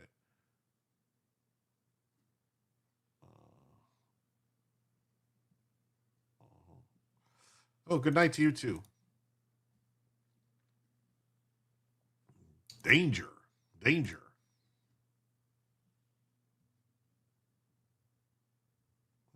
With timers only able to be set for 1 hour, what danger 12 hours later? You see a white guy. Okay. All right. Well, so does Jake Tapper. Capitol attack. Brian Cole Jr., a 30-year-old white man from the D.C. suburb. Wait, what? man from the D.C. suburb, 30-year-old white man, a 30-year-old white man, a 30-year-old white man, a 30-year-old white man, a 30-year-old white man from the D.C. suburbs is charged with transporting an explosive device in interstate commerce and with malicious destruction by means of explosion. CNN observed local and federal law enforcement outside his home in Woodbridge, Virginia this morning. Wow. A white man. Sure, CNN. CNN roasted for claiming J6 pipe bomb suspect, who they said was white, thought the election was stolen. Oh, could we rally and get Jim the extra hour? We'll see. Well, it's not me the extra hour. You're going to get the extra hour for yourself. It's funny, right? It's really funny. It'll make sense with finally F&I family finally fails. Yeah, so we're going an hour and 40 minutes. We got 125 people watching. So please hit the like button if you haven't already. All right. Just remember that, hit the like button. Hit the like button. There's 86 likes, 125 people here, so we can do a little better. We got 23 minutes left on the goal. And we are $50 away from hitting the goal. So I don't know. We'll see. We shall see. It's just a guy with a tan. Yeah, it's a man with a tan. Because of course, CNN is reporting that the suspected J6 pipe bomber believed the election was stolen. They say their sources say we made the same face. Accused DC pipe bomber told me to believe the election was stolen. Well, here's the thing. I believe the election was stolen. How do you like that, man? See, Jim, white men get new glasses. Okay. Nice photo on that article, right? It is, right? Like, the photo's an old photo. During interviews with the FBI, the suspect arrested a pipe bomb told the SRC that the 2020 election was stolen. The election was stolen. I mean, what does that have to do with anything? What does one thing have to do with the other? He's just a ginger. Yeah. He's just a ginger. The bomber looks like he's on a spectrum. That's his high school graduation photo. The guy's 30-something now. Yeah. People briefed on a matter say the guy know what's that means. FBI arrested him on Thursday, charged he planned to bomb their Republican and National Committee headquarters the night before the Capitol riot.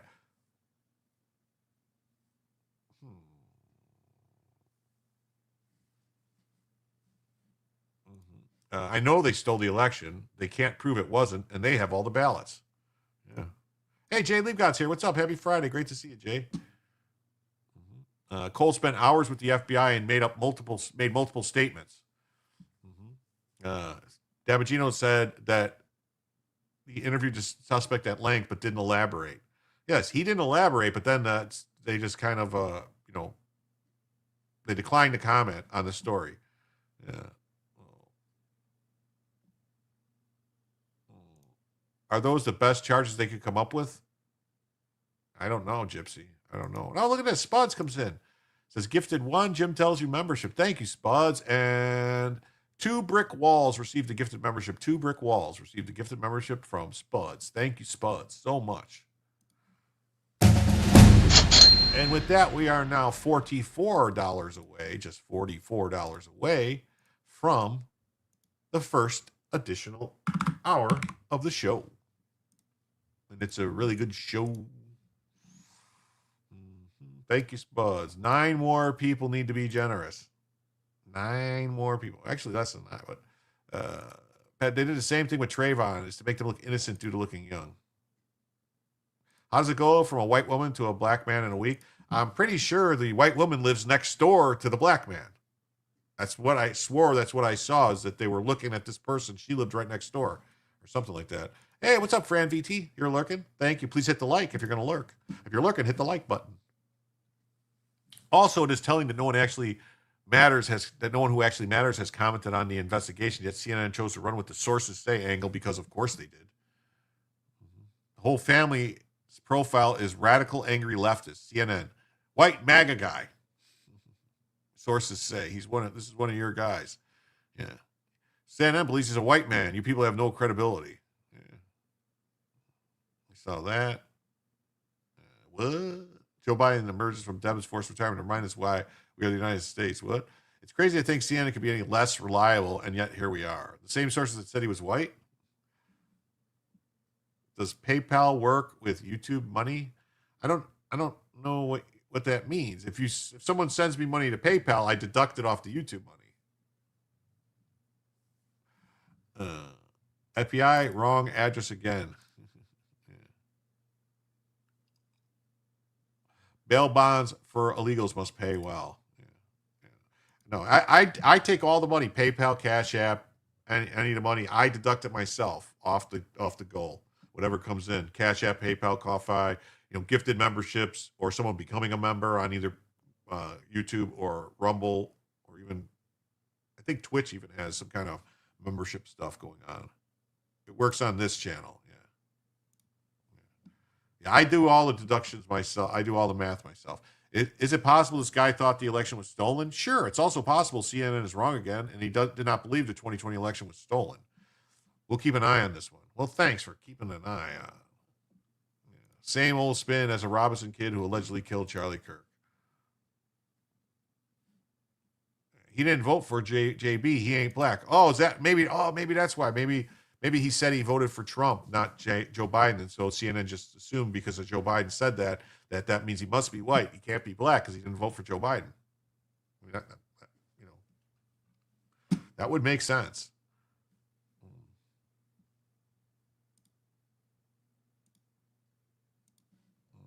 Pipe bomb suspect admitted to planting devices, expressed doubts about the 2020 election outcome. This is Fox News, basically running with whatever CNN says. That's why people tell you, like, oh, Fox News is not right wing. Fox News is controlled by the Murdoch's sons' wives, who are complete wackadoo leftists. There's a guy in Branson that can make a helicopter disappear, so anything is possible. Yeah, definitely. Gavea did an interesting dive into this guy's account. He's into some weird stuff like bronies. Oh, Jesus. Really?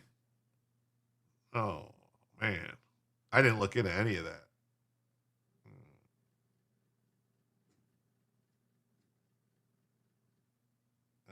I've gotten money into PayPal without my bank card info years ago. I don't want YouTube getting my bank info.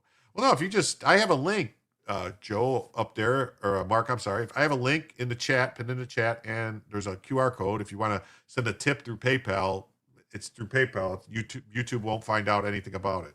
It comes to me, and I do the math myself.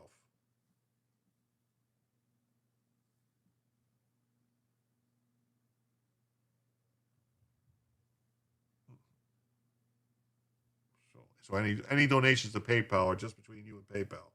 YouTube does not get any information. Maybe his dad is quarter black, Garrett. Oh, maybe. Proud to say I don't watch Fox News. I don't watch Fox News anymore either. I haven't watched them in years. I have not watched Fox News since Tucker left. I only watch Tucker on there, and there's no reason to watch him now. So, all right. Are we gonna? I guess I'll listen to a little. We're not gonna listen to all this. It's a long ass interview. Listen to a little bit of it. We are back with a Fox News alert. The D.C. pipe bomb suspect is expected to appear in court this afternoon, nearly 5 years after he allegedly planted 2 pipe bombs. Madeline Rivera joins us now from Washington with the latest. Good morning, Maddie. Good morning. The U.S. Attorney for D.C., Jeanine Pirro, described the search for the suspect as finding a needle in a haystack. But after years of looking, they believe the man that allegedly left the pipe bombs outside of the RNC and DNC on January 5th, 2021 is 30-year-old Brian Cole Jr. He is now facing 2 federal charges. Agents visited more than 1,200 homes and businesses, conducted more than 1,000 interviews, and reviewed approximately 39,000 video files. But investigators say it was a new look at old information in the original file that broke the case. Court documents state Cole's credit card history shows throughout 2019 and 2020, he bought several materials that match the components of the bombs. These include galvanized pipes and end caps, battery connectors, kitchen timers, and electrical wire. Cell phone records were also crucial. Cell phone pings indicate Cole's phone was allegedly in the area of the RNC and DNC the night of the crime. U.S. officials say this is only the beginning of the investigation. There are still search warrants being carried out. Authorities were spotted outside of Cole's home in Woodbridge, Virginia on Thursday. Investigators believe Cole acted alone. We have not yet learned of a motive, and he could face more charges. Lawrence Ainsley and Brian. All right, thanks so much, Maddie. Yeah. Let's bring in the Attorney General for the United States, Pam Bondi. Madam Attorney General, thanks so much for joining Fox and Friends this morning. Thank you. Thanks, Lawrence. So let's talk about this case, because the technology that y'all used to get this suspect off the street, first it was a huge win for the country, but also for your department, it's not that new. So why didn't the last FBI and Department of Justice catch this guy? Lawrence, and that's the great question. This case languished, it sat there for 4 years collecting dust. No one did anything to solve this. And right when Kash Patel and Dan Bongino came in, Dan said to me, Dan said to all of us, I'm going to solve this case. He put a new team on it, working with Jeanine Pirro, our U.S. attorney, with Todd Blanche, with all of our attorneys at Maine Justice. A new team gathered on this case. Old evidence, new people, great police work. That's all it is, good old-fashioned police work. And it solved a case that right from where I'm sitting, this bomb was planted at the RNC, a pipe bomb at the DNC. They were real. Thank goodness they didn't detonate. Both bombs were real. And Lawrence, something else really special about the investigation, it was kept quiet. The entire investigation did not leak. It was kept quiet. Wow, it was kept quiet, did not leak. Let's see here. Mark says you can use a Visa gift card to fund PayPal. Okay. Jay Labus says check the description for the PayPal link. It's actually pinned in the chat. It's pinned in the description of the chat. It says thank you for stopping by. Please like and subscribe, and you can make a donation using Cash App, PayPal, or Ko-Fi. And there's links there for all them. And on the screen you can see the QR codes. What is a brony? A brony is somebody who's into My Little Ponies, but they're like dudes that are into My Little Ponies. I think they dress up like ponies, or you got a weird stuff. It's weird stuff. Yeah, he looks more black in the photo. You want to see the dude's walking pace compared to the videos? To me, it kind of looked like he looks like Sean King, aka Talcum X, but darker.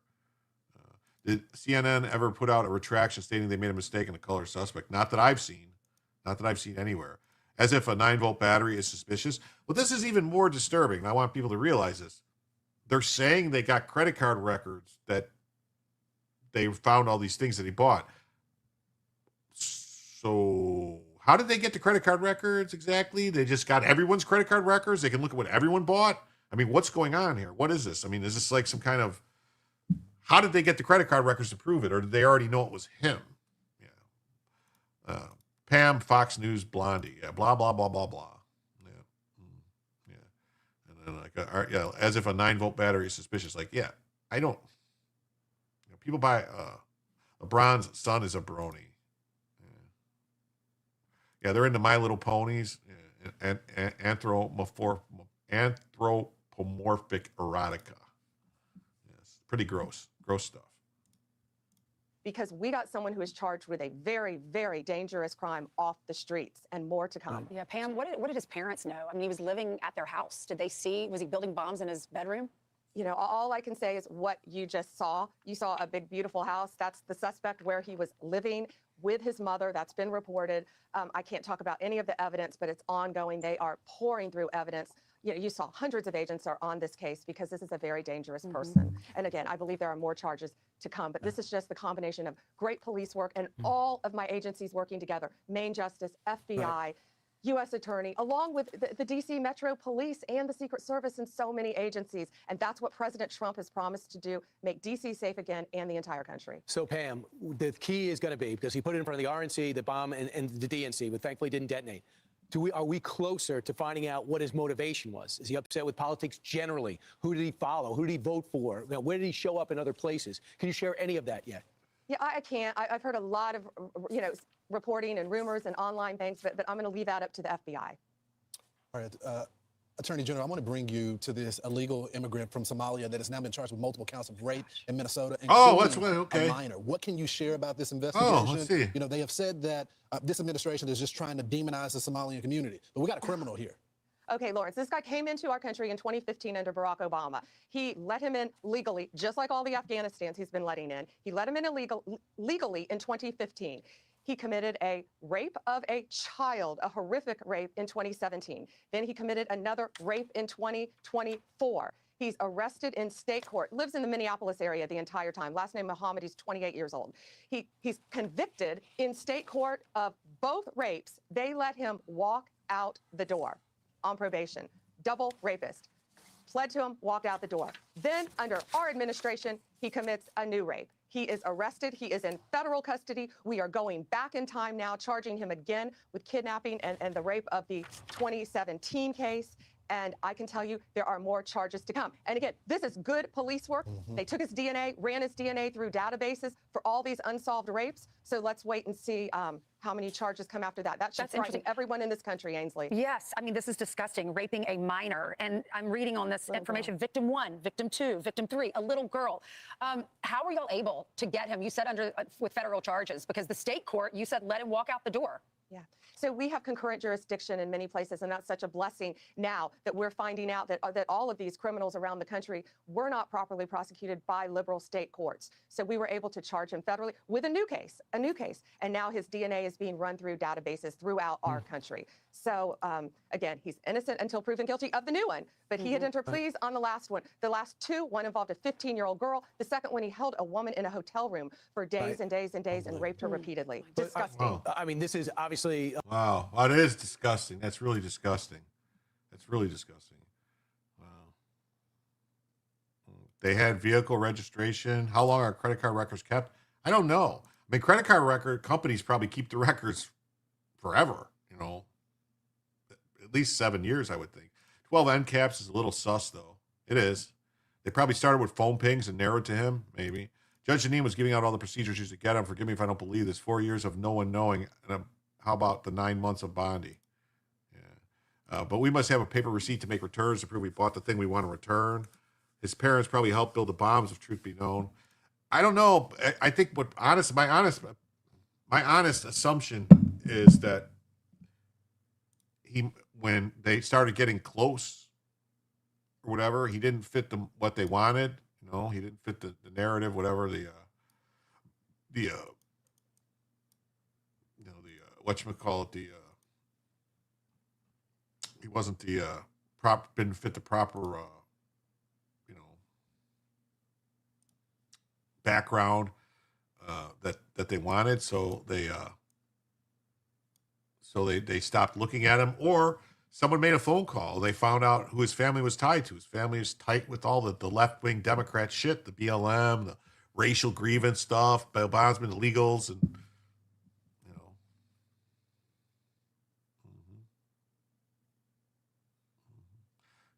Yeah, it says, a black person that knows how to use a 9-volt battery. Even smoke detectors are not safe. Yeah, right? He was a person of interest but didn't fit the Dem narrative for J6. Hobbies required, FBI says he purchased besides bombs. Does he know plumbing? What hobbies does he requires? Yeah, I don't know. Sideshow Bob here. Yeah, probation. They gave this guy probation. This is a guy, if I'm not mistaken, that got a letter written by the mosque saying that he's a good family man. What does it really matter? Other than motives, we don't need to know that. Also, as far as I know and I've heard, this is being kept hush-hush for good reasons, probably. I'm not buying this pipe bomb. And the South Africa's was Pam Bondi, a Miss America contestant. I don't know. I really can't stand her voice. If he's tried Northern Virginia or D.C., might as well let him walk now. Save all the money and man hours. Bondi's on Fox News again. Chicago Firebug had 70-plus past charges. Yeah, the guy that set that woman on fire, yeah. The FBI weren't the ones saying it was a woman. It was some guy going off AI, so. Yeah, good police work, still no trust. Carreno, I agree. Yes. Will he be charged with terrorism? I don't know. Radio Shack used to get your phone number for every purchase. Yeah. They wouldn't sell it. If I remember correctly, they wouldn't sell you anything if you didn't give them the phone number. So what did he fill it with? Did they have a receipt for that? Yeah, I miss Radio Shack. Me too. I don't think phone metadata proves actions. FBI lies. Bella is going to think the whole nation is going all out for her next 4th of July. She usually does. Radio Shack was a weekly stop for us. What a great store. Are they bombs if they have no explosives in them? Twerp. I don't know. I would always give them their own number. They never caught on or didn't care. The FBI has all the info, had all the info. Blondie and Cash found it in a dusty folder. Their words. Really? That's what I understand. The Commie News Net were spewing their usual nonsense. If you only knew, I'm a maintenance at apartment buildings. Some folks don't even know how to switch from AC to heat on their thermostats. Sad what our nation has become. A bunch of dumbasses. Oh, my God. That's good. Wow, we've been going for 2 hours, folks. And we are still $44 away from hitting the goal. So if I think, it says we got 3 minutes and 53 seconds left, but we're probably going to be going at least a half hour more, I would think. Dan's pre-FBI comments on Pipe Runner do not mesh with what he said now. Bonnie says the bombs were real. Yeah. So Bonnie credits good old-fashioned police work. All right. All right. So let's jump to this. Elon Musk says major problem. All right. Major problem. President Trump at the UN. When your prisons are filled with so-called asylum seekers who repaid kindness with crime, it's time to end the failed experiment of open borders. According to the Council of Europe in 2024, almost 50% of inmates in German prisons were foreign nationals or migrants. In Austria, the number was 53% of the people in the prisons. In Greece, the number was 54%. In Switzerland, beautiful Switzerland, 72% of the people in prisons are from outside Switzerland. Wow. Very dangerous.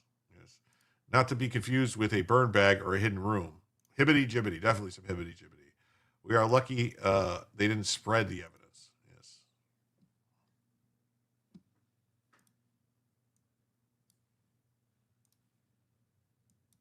According to the Council of Europe in 2024, almost 50% of inmates in German prisons were foreign nationals or migrants. In Austria, the number was 53% of the people in prisons were from places that weren't from where they are now. In Greece, the number was 54%, and in Switzerland, beautiful Switzerland, 72% of the people in prisons are from outside of Switzerland. When your prisons are filled with so-called asylum seekers who repaid kindness, and that's what they did, they repaid kindness with crime, it's time to end the failed experiment of open borders. You have to end it now. According to the Council of Europe in 2024, almost 50%. Once upon a time, there was a nation called Persia. They gave shelter to 4,000 Muslims. 100 years later, every Parsi was wiped out. Today, that nation is Iran, an Islamic state. Just a thought you should know. Trump national security strategy calls out anti-democratic Europe, warns of civilization is erasure.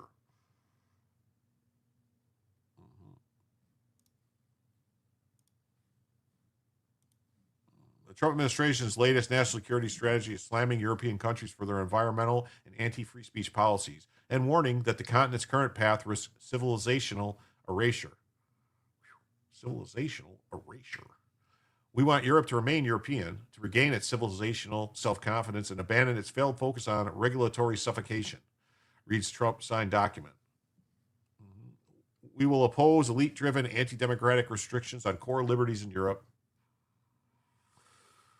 the Anglosphere, and the rest of the Democrat world, especially among our allies.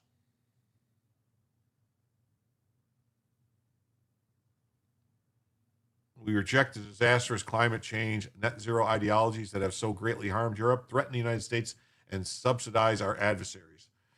The annual assessment, which typically dwells on U.S. adversaries, warned Europe's trajectory is weakening the NATO alliance.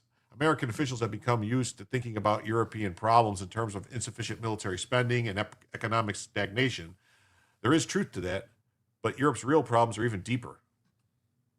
Continental Europe has been losing share of global GDP down from 25% in the 1990 to 14% today, partly owing to the national and transnational regulations that undermine creativity and industriousness. But this economic decline is eclipsed by the real and more stark prospect of civilizational erasure. The larger issues facing Europe include activities of the European Union and other transnational bodies that undermine political liberty and sovereignty, migration policies that are transforming the continent and creating strife, censorship of free speech, and suppression of political opposition, cratering birth rates and the loss of national identities and self-confidence. Trump-approved remedies list in the report call for cultivating resistance to Europe's current trajectory within European nations. The strategy also calls for ending perception that preventing the reality of NATO as a perpetual expanding alliance. That's right, it shouldn't be perpetually expanding. A likely reference to attempts by countries such as Ukraine and Georgia, both partially occupied by Russia, to join the bloc and commit Washington to their military defense. Vice President Vance has been particularly a fervent critic of European policies, particularly on mass immigration and criminalization in countries such as the UK of online postings deemed to be offensive or false. Yeah, like somebody in the U.S., someone comes to the U.S. on vacation from Britain and goes to a gun range and takes a picture of themselves shooting a gun and gets fucking arrested when they go back to Britain for taking a picture of themselves shooting a gun in the U.S. The threat that I worry about most vis-a-vis Europe, it's not Russia, it's not China, it's not other external actors, Vance said in a speech on February to the Munich Security Council in Germany. What I'm worried about, the threat from within, the retreat of Europe from its most fundamental values shared by the United States. Hey, what's up? He's dead, Jim. Howdy, peeps. What's up? Yeah. Islam is taking over everywhere, conquered by infiltration, causing rifts. Terry goes, please give $2 a person. We can all pitch in. Thanks. Right. We got about 30 minutes left in the show if we don't hit the goal. Right now we're $42 away from another additional hour. So, problem of the UKU is the eye of the green, trafficking and corruption as Trump puts it out of business. They were headquartered at the Mall of America Mall in Miami. Thank you, Terry.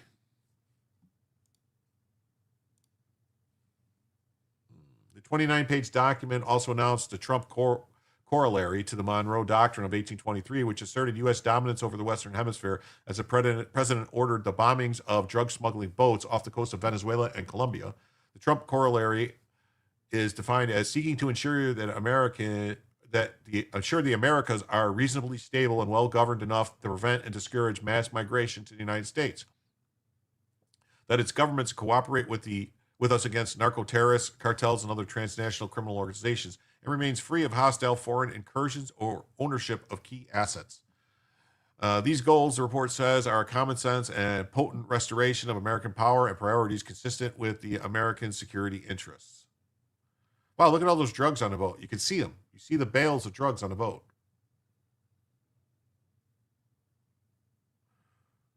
Our goals for the Western Hemisphere can be summarized in enlist and expand. We will enlist established friends into the hemisphere to control migration, stop drug flows, and strengthen stability and security on land and sea. We will expand by cultivating and strengthening new partners while bolstering our own nation's appeal as the hemisphere's economic and security partner of choice. The vision calls for a readjustment of our global military presence to address the urgent threats in our hemisphere, especially the missions identified in this strategy, and away from theaters whose relative import to American national security has declined in recent decades or years. Proposed changes include a more suitable Coast Guard and Navy presence to control sea lanes, to thwart illegal and unwanted migration, to reduce human and drug trafficking, and to control key transit routes in crisis, as well as targeted deployments to secure the border and defeat cartels, including where necessary the use of lethal force to replace the failed law enforcement only strategy of the last several decades. U.S. diplomats are further charged with drumming up business for American companies. Successfully protecting our hemisphere also requires closer collaboration between the U.S. government and American private sector. All of our embassies must be aware of the major business opportunities in their country, especially major government contracts.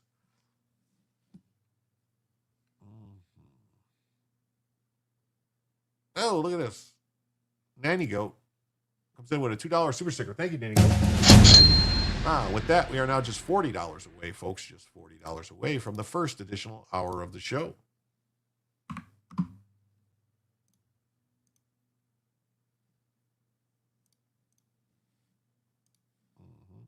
Powdered fish, obviously. Yeah.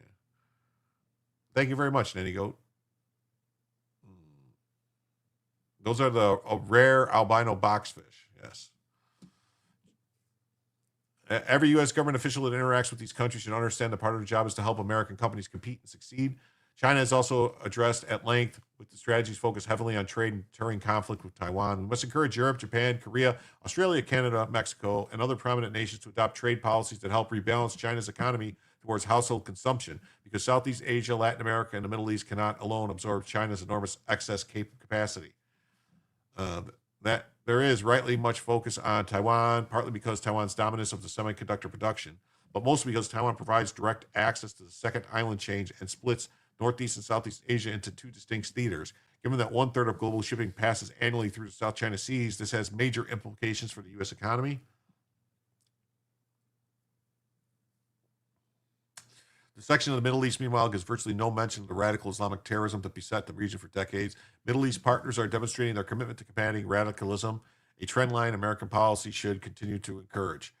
But doing so would require dropping America's misguided experiment with hectoring these nations, especially the Gulf monarchies, into abandoning their traditions and historic form of governments. We should encourage and applaud reform when and where it emerges organically without trying to oppose it from without. The key to successful relations in the Middle East is accepting the region, its leaders, and its nations as they are, while working together on areas of common interest. The Trump-approved strategy says the days in which the Middle East dominated American foreign policies, both long-term planning and day-to-day execution, are thankfully over. Not because the Middle East no longer matters, but because it is no longer the constant irritant, the potential source of imminent catastrophe that it once was. It is rather emerging as a place of partnership, friendship, and investment, a trend that should be welcomed and encouraged. Wow. That sounds cool, doesn't it? Sounds really cool.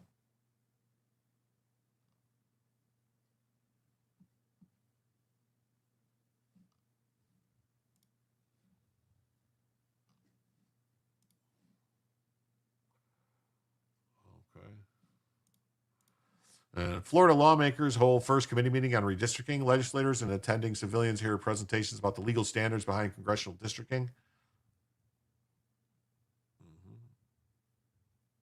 Florida's Select House Committee on Congressional Redistricting held its first meeting on December 4th, what Chairman Mike Redondo called listening and learning session about building blocks of redistricting. We're going to focus on the educational and introductory scope, and therefore we're going to be highly focused on a few key elements of the process, he said to 10 other committee members and a packed room of citizens.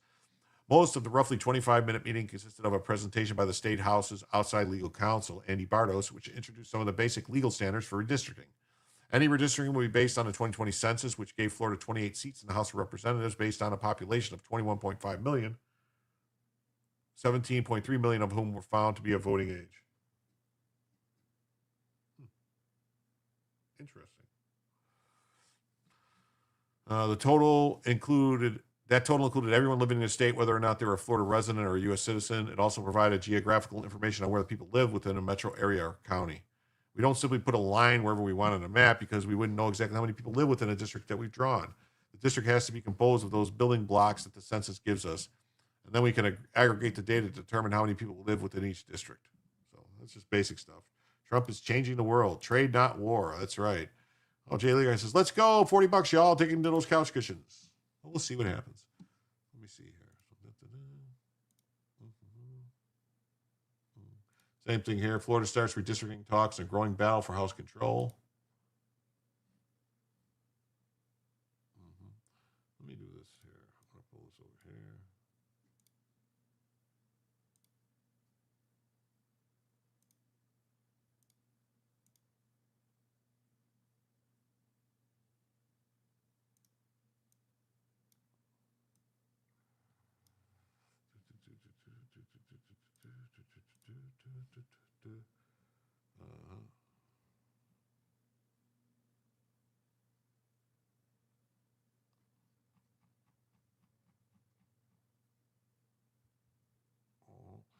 There was some tweets I wanted to bring up just to go over.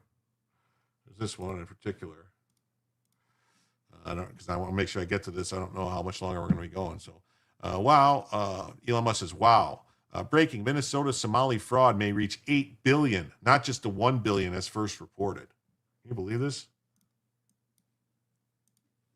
fraud investigators are finding in Minnesota is growing by the day. Kelly Loeffler, who leads the Small Business Administration, says in the 2 days her agency has been investigating the state, they've uncovered at least $1 million in PPP fraud just 2 days in. Several of the whistleblowers in Minnesota have also told lawmakers they believe the total amount of fraud could total up to more than $8 billion. Governor Tim Walz, who is up for re-election, is under fire for all of this happening under his watch. But he says they have paused these programs. They've brought in outside auditors to get an idea of how far-reaching this fraud was. They're taking steps to keep it from happening again. And he's defending his management of the state while also taking shots at Republicans and the president. And in spite of the headwinds we're up against, Minnesota ranks economically, economic growth, happiness, number of people insured, education levels, near the very top. So I'll tell you what, I have no interest in having this state look like Oklahoma or Mississippi. And if folks are going to commit crimes here, thinking because our generous spirit and our programs that we have is going to give them some kind of cover, they are sadly mistaken. Yeah, Minnesota is also now home to the single largest pandemic fraud scheme in the country. And Republicans argue that Walz and other Democrats opened the door to this. Wow. Wow, that's crazy, right? And then I have to announce I got a $1 from, I think it was Renee, right? Or, let me see, hold on. Who is that? I got $1 from Rachel Boone. Thank you, Rachel Boone, for $1. On the Cash App there. So now we're $39 away from the first additional hour.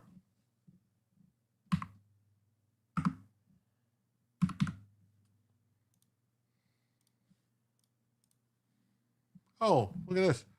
Minnesota is near the top 45th. And where's this? And then Pat Hacker says, my Mickey wads up his blankies like Bella. Yeah, Bella likes to do that. She's a Mickey Mouse fan. Awesome. Oh, Audra comes in with 3. Oh, thank you so much.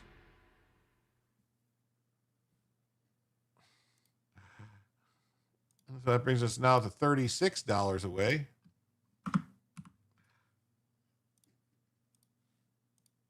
Thank you so much, Audra. That man is a toad. He said, you could snipe one of my videos. That's got to be worth $20 at least. What are you saying? You want me to play one of your videos? I'll play one of your videos if you want me to. Just got to ask. I'll play one. I don't care. So we got this one. And then, let's see here. There was a couple more stories I wanted to get to. Oh, here's Ron DeSantis was talking about the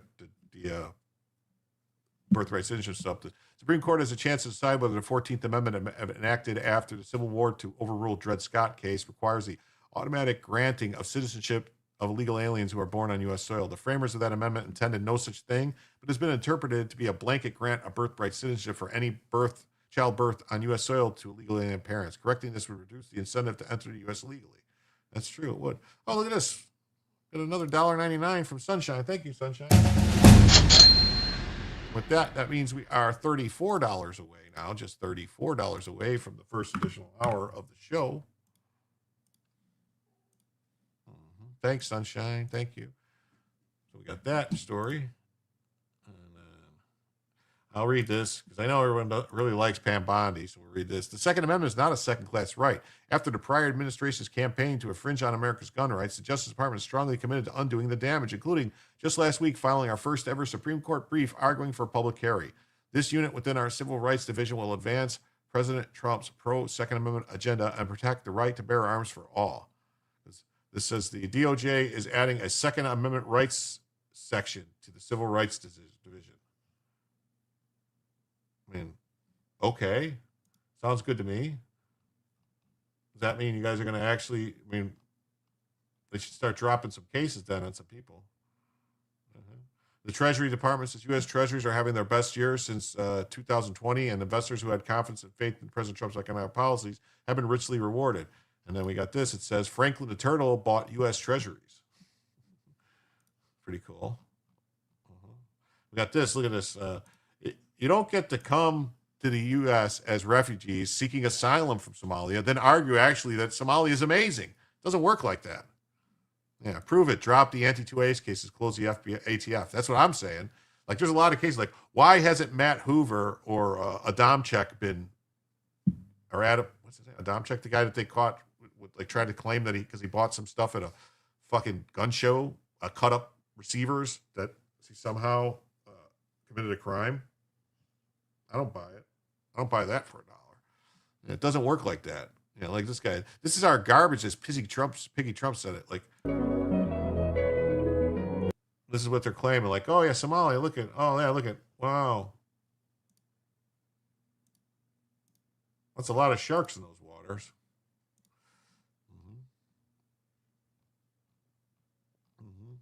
Franklin the Turtle cuts regulations. Delete. This week, the FCC terminated over 2,000 open proceedings, the largest number of FCC dockets ever closed. Okay. Get rid of this one. We saw this one. We saw this one.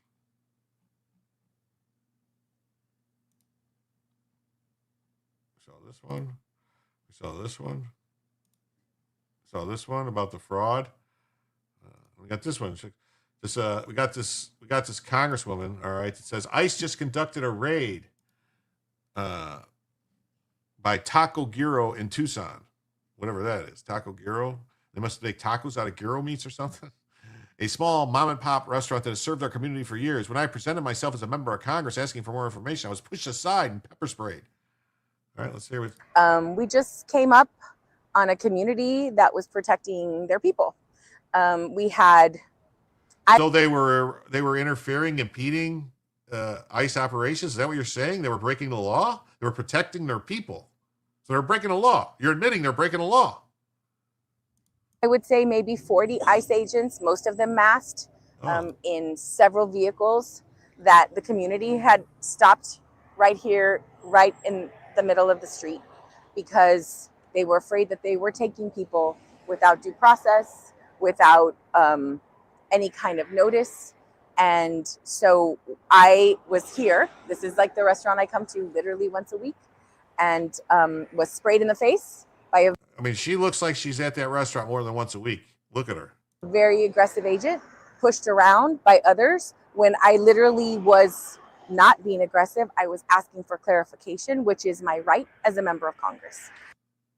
It's not your right as a member of Congress to interject yourself in ICE operations. What the fuck are you talking about? Holy shit. This lady's nuts, man. Yeah. I was pepper sprayed. Oh, yeah. And then it says, if her claims were true, this would be a medical marvel, but they're not true. She wasn't pepper sprayed. She was in the vicinity of someone who was pepper sprayed as they were obstructing and insulting law enforcement. In fact, 2 law enforcement officers were seriously injured by the mob that Rep. Gravalia joined. Presenting oneself as a member of Congress doesn't give you the right to obstruct law enforcement. More information forthcoming. Yeah. You're a lying piece of trash. You were not pepper sprayed. And lucky the video proof of you lying. You've only been in Congress for a few weeks and you're already on par with Jussie Smollett. Newly released video proves Rep. Adelita Gravalia was lying about being pepper sprayed. It wasn't even close. In fact, the video shows her actively obstructing agents from conducting arrests. She should be arrested for obstruction. To make it worse, it was Gravalia's own cameraman who pushed her away, not ICE. Watch out, watch out. Hey, put it down. Put it down. You're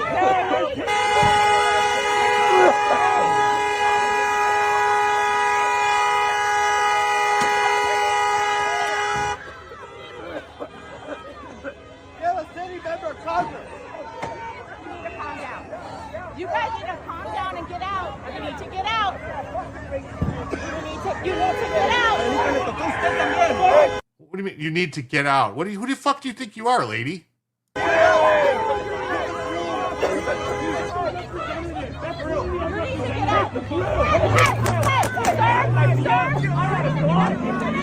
out of the way. Stop. You guys need to clear now.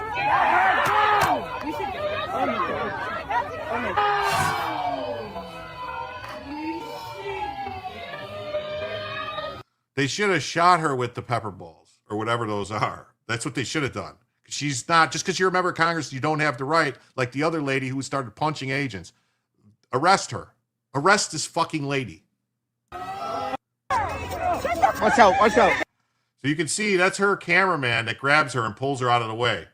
It's not ICE manhandling anybody. She's a liar. Arrest her. She's another anchor baby. Another fucking anchor baby.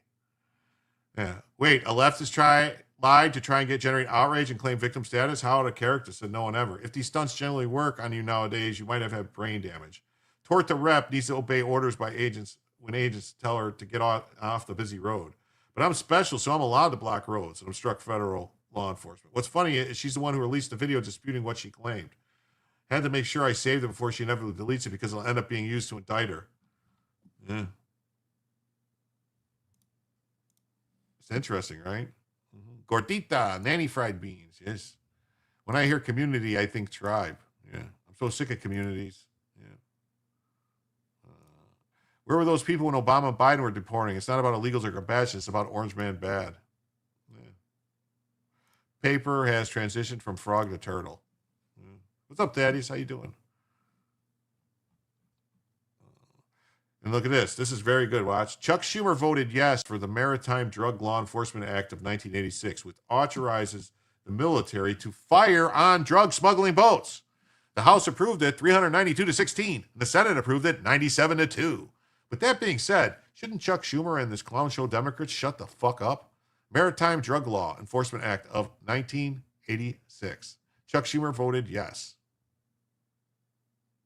You guys didn't know that, did you? They passed a law in 86 that said they can blow up drug boats. It's been on the books.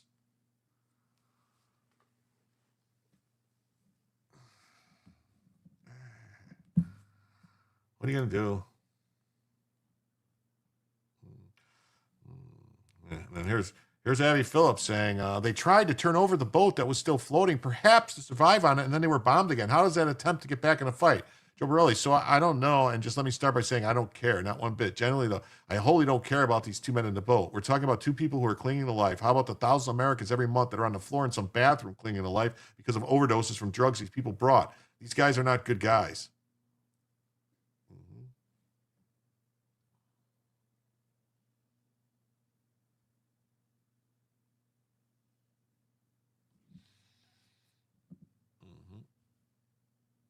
This basically follows the typical Democrat fact pattern. It starts with fake news story about Pete Hegseth that gets proven right, that he didn't actually order them to kill everyone. That's been sort of taken back, and then it goes to part where the Democrats defend the bad guys at the expense of law enforcement and now the American military. It's kind of standard Democrat operations, and if you ask me, I'll give more of a crap about Americans who are losing their life every single year to drug overdose than two jerks floating on a boat trying to flip it back over or whatever. It doesn't matter. Well, if they were trying to flip the boat over, they weren't shipwrecked, were they? Were shipwrecked, essentially. They're not After the boat shipwrecked. was capsized. They tried to turn over the boat that was still floating, perhaps to survive, and then they were bombed again. How is that an attempt to get back into the fight? I don't know. And let me just start by saying I don't care, not one bit. Genuinely and wholly do not care about these two men in the boat. We're talking about two people who were clinging to life. How about the thousands of Americans every month that are on the floor in some bathroom clinging to life because of overdoses from drugs that these people brought? These guys are not good guys. But this basically follows the typical Democratic fact pattern. It starts with a fake news story about Pete Hegseth that gets disproven. Right? He didn't actually order them to kill everyone. That's been sort of taken back. And then it goes into the part where Democrats defend the bad guys at the expense of law enforcement and now the American military. This is kind of standard Democratic operations. And if you ask me, I give more of a crap about the Americans who are losing their life every single year to drug overdose than two jerks floating on a boat trying to flip it back over or whatever. It doesn't matter. This is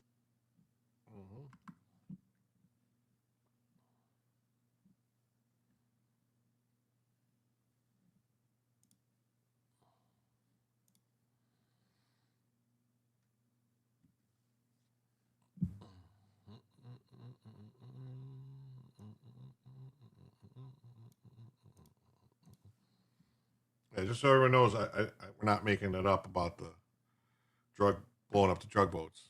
All right. The Maritime Drug Enforcement Act, Drug Law Enforcement Act, Wikipedia.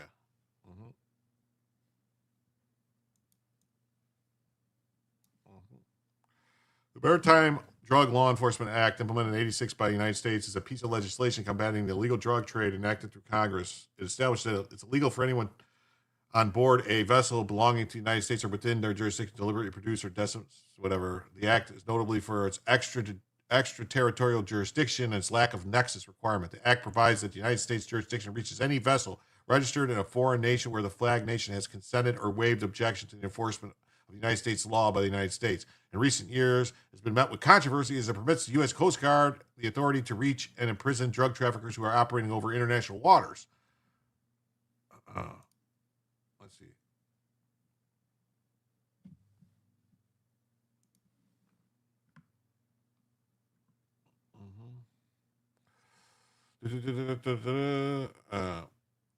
And foreign citizens are not located on board the watercraft but operating overseas.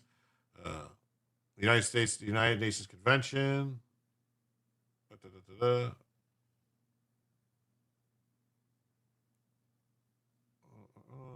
act was further amended to include whatever to cover submersibles. It was amended a third time. So, whatever.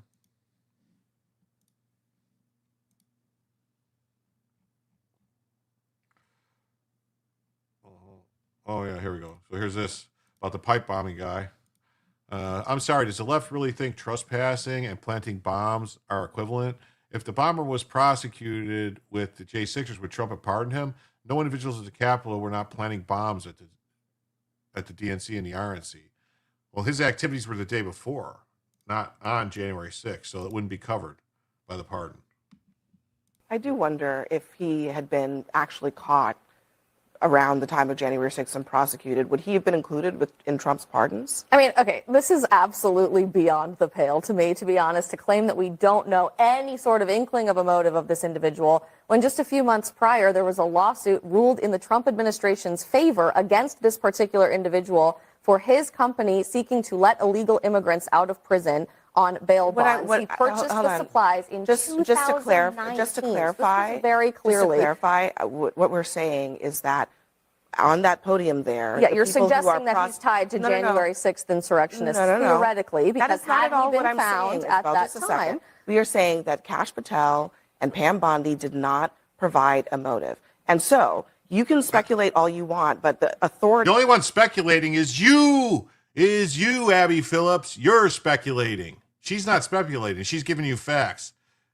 He sued Trump for not giving bonds to illegal aliens. These who are charging this guy haven't laid out a motive. That's all I've said.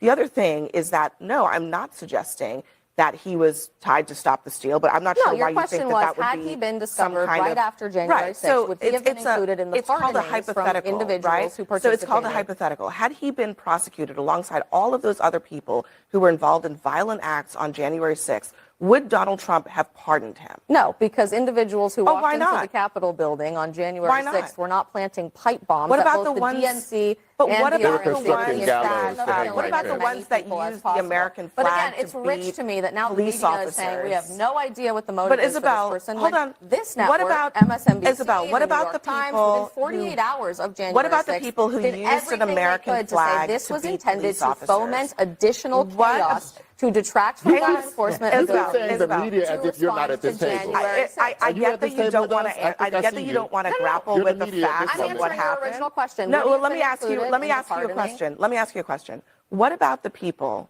who assaulted and beat police officers on January 6th? I have regularly said so do you anyone who think, commits a violent crime do you think that they are just trespassing, that they were wrongfully prosecuted, well, that they should have been set people free? Didn't beat police officers on January 6th. Yeah, 1,000 people. Well, sure, but we like to lump them all together. You know, we like to say people are individuals when they're individuals, and we like to lump them all together when they're all together. And anyway, what about Rachel there? What's up? Yeah, let's see here.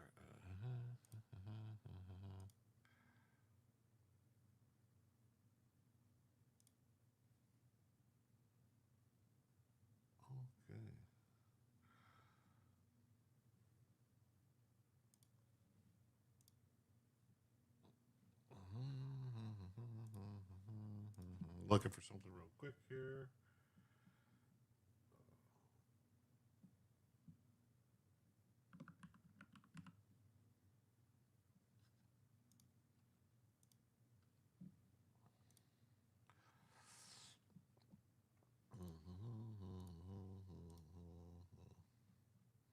Holy smokes, a generational betrayal has occurred. HUD Secretary Scott Turner confirmed that the Democrats gave government-backed mortgages to illegal aliens, harming American citizens. They're now being purged. Turner, we took away FHA-backed mortgages from illegal aliens during the Biden administration. They turned a blind eye. Over 12 million illegals came over the border, 20. We work with Secretary Nolan to make sure only U.S. citizens get HUD-funded housing. We are mandating every public housing authority to tell us who's living in every unit.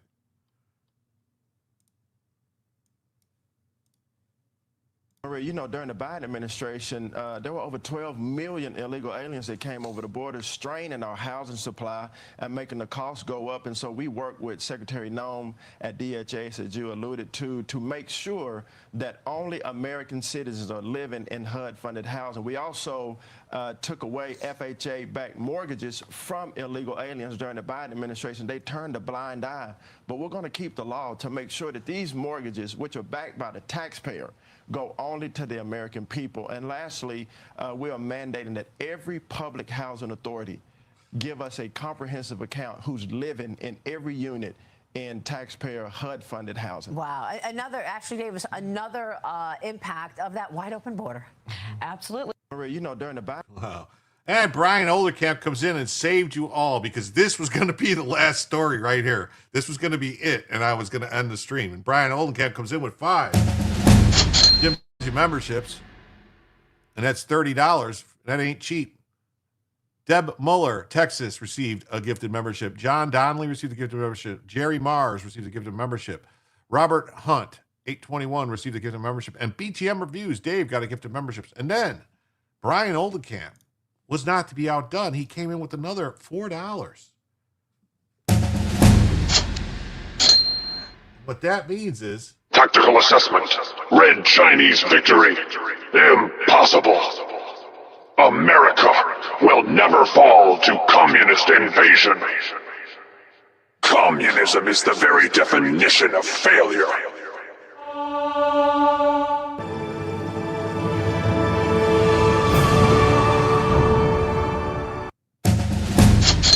And with that, folks, we got one additional hour of the show going on. Yes, thanks to Brian Oldenkamp. Let me adjust the banner. Hide this, do this. So now we are 100 away from a second additional hour.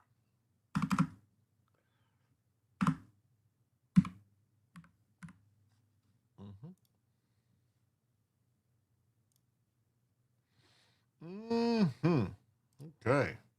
Thanks, Brian. Thanks, Brian. Yes, Brian Oldenkamp, thank you. Merry Christmas, Brian. Brian's so kind. Critter Sitter, what's up? Oh, no, I drive a Honda. It was a gift. No signs posted per Federal Register. Signs must be posted. Notice temporary restricted area. Okay, yes, that's right. I'm still waiting till the last minute since you raised the price on me.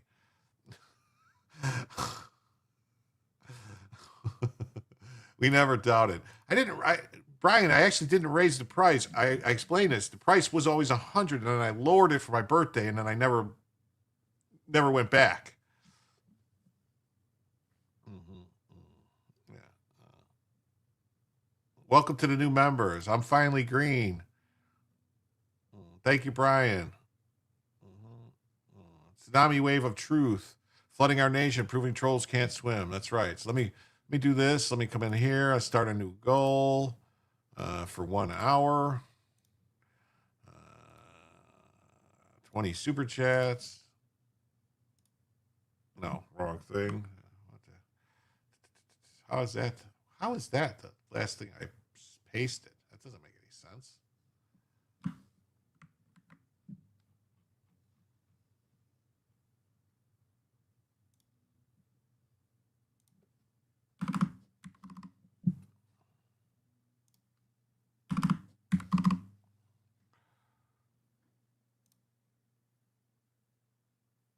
Oh, really? I'm going to have to... I don't know why YouTube is be doing this. You try to start the goal and it doesn't let you. I have to restart the chat. I have to refresh everything to do the goal.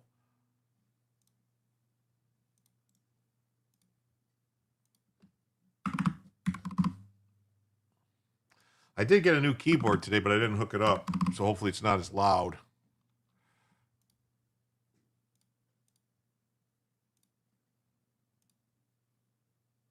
There we go. Goal started. Oof. Goal started. There we go. The new goal says, for every $100 in donations across all platforms, including memberships, the show will be extended by 1 additional hour. We're currently 100 away from the second additional hour. Yep. Thanks, Brian. Karen says, lol. I pray homes will become affordable again. Me too. You and me both. Exclusive bombshell. Kash Patel's girlfriend, when asked her for protective detail to make sure her drunk friend got home safe after a night out in Nashville, so Kash told the agents to do it. That's the scandal. That's literally it. MSNBC spent minutes and hushed this is serious tones because FBI agents drove a woman to her house. Meanwhile, under the last 4 FBI directors, Crossfire Hurricane, Russia collusion hoax, Whitmer mostly peaceful riots, Hunter laptop, Russian disinformation, parents at school boards, domestic terrorists, Catholic dads, extremists. But yeah, Carol Leaning telling us more about how the real abuses of power is making sure a young woman doesn't DUI herself home at 2 a.m. Peak clown world. We are back with an MS Now exclusive involving the FBI agents deployed to help out Kash Patel's girlfriend. 3 sources tell my colleagues Carol Lennick and Ken Delanian that on more than one occasion, Patel ordered his girlfriend's security detail to escort one of her allegedly inebriated friends home after a night of partying in Nashville. MS Now's Carol Lennick has that exclusive scoop and joins me now. Carol, what have we learned about how these incidents played out? Yeah, thanks, Chris, for focusing on this. I want to start by saying that our sources are not trying to go after Kash Patel, and neither is MS Now, neither is our reporting. Oh, no. But we are rightly focused on corroborated, verified reports of how he is ordering the FBI to deploy resources in ways that pulls agents and other resources away from fighting crime and protecting America. Okay. And in this instance, what we learned was that Kash Patel's girlfriend, Miss Wilkins, a country music performer who is largely based in Nashville, has a security detail, which MS Now first reported. But what we learned after reporting that for the first time was that she asked her detail to sort of peel off partially and serve as an Uber driver, essentially, for a girlfriend of hers who allegedly had had too much to drink. Miss Wilkins wanted her friend to get safely home and wanted to use FBI agents to accomplish that. And when agents resisted it because it isn't their mission and it diverts them from their actual assignment to protect Miss Wilkins. Okay, so that's a bunch of horse shit. Yeah, okay. Holy cow, Scott Jennings just called out Medicaid for going to illegals on CNN and refused to back down. Oh, we saw this already. We saw this one. Yeah. So, here we go. Criminal illegal alien Abdul Dahir Ibrahim has been linked to Minnesota's top sanctuary politicians. In these pictures, Ibrahim can be seen with Tim Walz, Ilhan Omar, and Omar Fatah. Ibrahim was convicted in Canada for asylum and welfare fraud prior to his entry in the United States. On April 3rd, 2004, an immigration judge ordered Ibrahim removed, citing the significant amount of fraud associated with him. Oh, yeah, here he is, hanging out with all these people. Look at this. Oh. But see, he's not how can he vote? How can he be supporting these people in voting? He's not a citizen. He's a big fraudster. And now he is getting arrested. What do you know? Huh. Want to see something really insane about him, though? Abdul entered the U.S. in 89 at 14 years old, and then he went to Canada, lied about his name, and applied for asylum in 93. Denied. For some reason, Canada deported him back to the USA, not Somalia. Of course, the USA released him back into our wild. Then he ran back to Canada, lied about his name, and applied for asylum again. For lying to Canada, they threw him in jail for 3 months before deporting him to the USA again. Of course, we took him back again in 93. If you're counting, that's 2 deportations from Canada and back in the U.S. in the same year. What did the USA do? Yeah, we released him back into the wild here. In 96, he attempted to re-enter Canada under another false name, but Canada denied him entry, so we kept him. You'll never guess his next move. You guessed it. He went to California and applied for asylum in 98. You would be correct. What did he do? He lied and claimed he entered the USA in 97. This time he claimed he had a wife and 5 kids. He claimed members of the United Somali Congress killed his father and brother and raped his sister at his home in Mogadishu in 91 while Ibrahim hid in another room. Remember, he first entered the U.S. in 89. In 2001, after more than 10 years of this crap, the USA got its act together and INS issued an order of removal for him. However, we wouldn't be the retarded country that we are unless we let him try again, which he did. This time, he claimed he had simply made a mistake on his application and continued living in the USA until 2003, until his next hearing. Remember, Canada knew better. Are we seriously this stupid? And answer, yes. During the hearing, he stated that his wife and kids were actually his sister and her children. No wonder he was pictured with Ilhan Omar. Well, either way, they denied his asylum. He appealed the ruling and led to several years of filing garbage claims until he was denied again in 96. Seriously, you can't make this crap up. Remember, Canada deported him to the USA.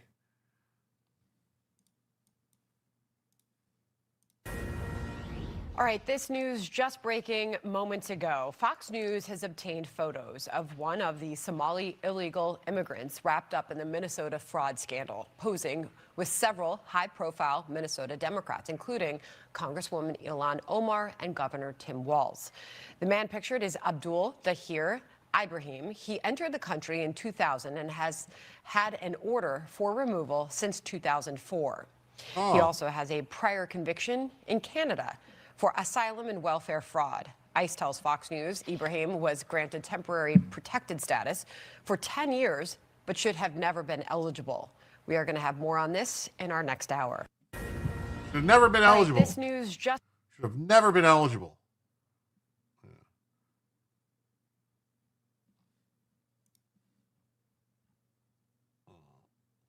Don't forget, St. Paul Mayor Melvin Carter, Minnesota State Rep Zayd Mohammed. It's so weird how one of ICE's most wanted is also one of the most connected in Minnesota Democrat politics. Go ice fishing in Minnesota and you get big fraud fish. Now look at he's with all these people. So absolutely. So to the European Commission, a $140 million fine isn't an attack on just an attack on X, it's an attack on all the American tech platforms and the American people by foreign governments. The days of censoring Americans online is over. Yeah. It's not just about free speech. It's part of a trade war against U.S. technology companies. Fines against big tech in America represent 20% of the EU's tariff revenue. It's time to push back. Yes. Trump should retaliate. The EU's attack on X is a trade war disguised as regulations.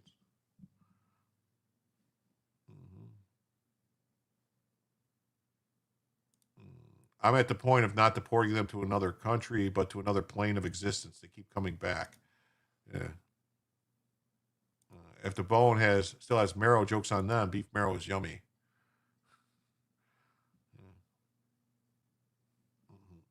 The European Commission decision today to hit X with a 120 million euro fine, roughly $140 million penalty under the Digital Service Act, is being sold as a neutral act of consumer protection.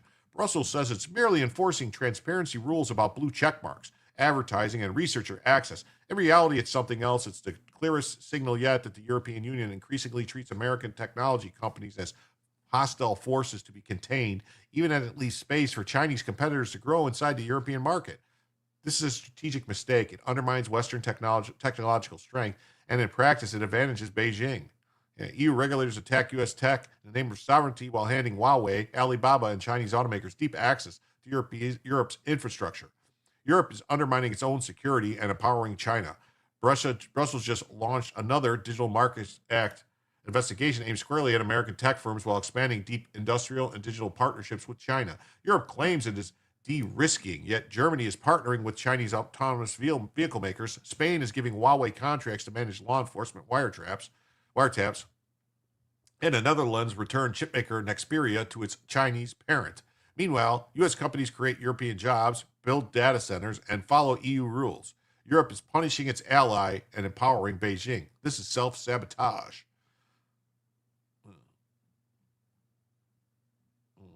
To see why begins with the basics. The Commission's press release describes X violations in almost moralistic terms. The platform is accused of deceptive design around its paid verification badges, inadequate transparency for its ad database, and excessive obstacles for researchers seeking access to public data. The tone is not that of a regulator working with an ally's firms to improve compliance. It's accusatory, it's punitive, and it's historic.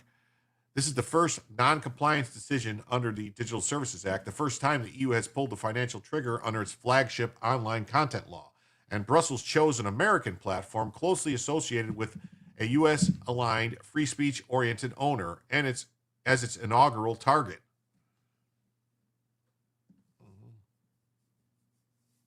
The message is not subtle. When the EU wants to prove that it's serious about new regulatory arsenal, its instinct is to aim its artillery at the United States. The fine against X follows a multi-billion-dollar euro penalty against Google only 3 months ago, and it sits atop a decade of record-breaking antitrust and privacy actions that have almost all hit American firms. The legal theories change from case to case, but the pattern does not. Europe identifies some new systemic problem in digital markets, drafts a sweeping law that in practice reaches only the largest platforms, then proceeds to use those tools almost exclusively against U.S. companies.